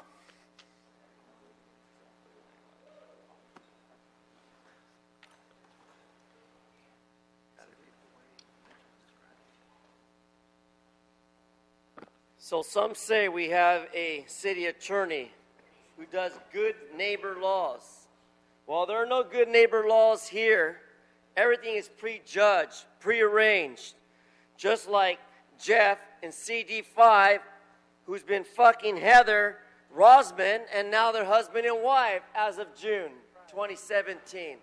But the conflict of interest is Staffer's wife from Encino. You have a conflict. You can't be put on a committee in your own community. It's a conflict of interest. For this reason, that's the purpose. We have all these fucked up plum ideas and decisions, and then we get nice guys like Jeff, who's going to write up his proposal to fuck you in court and fuck Mike Fuhr on court under LA City Attorney good neighbor laws.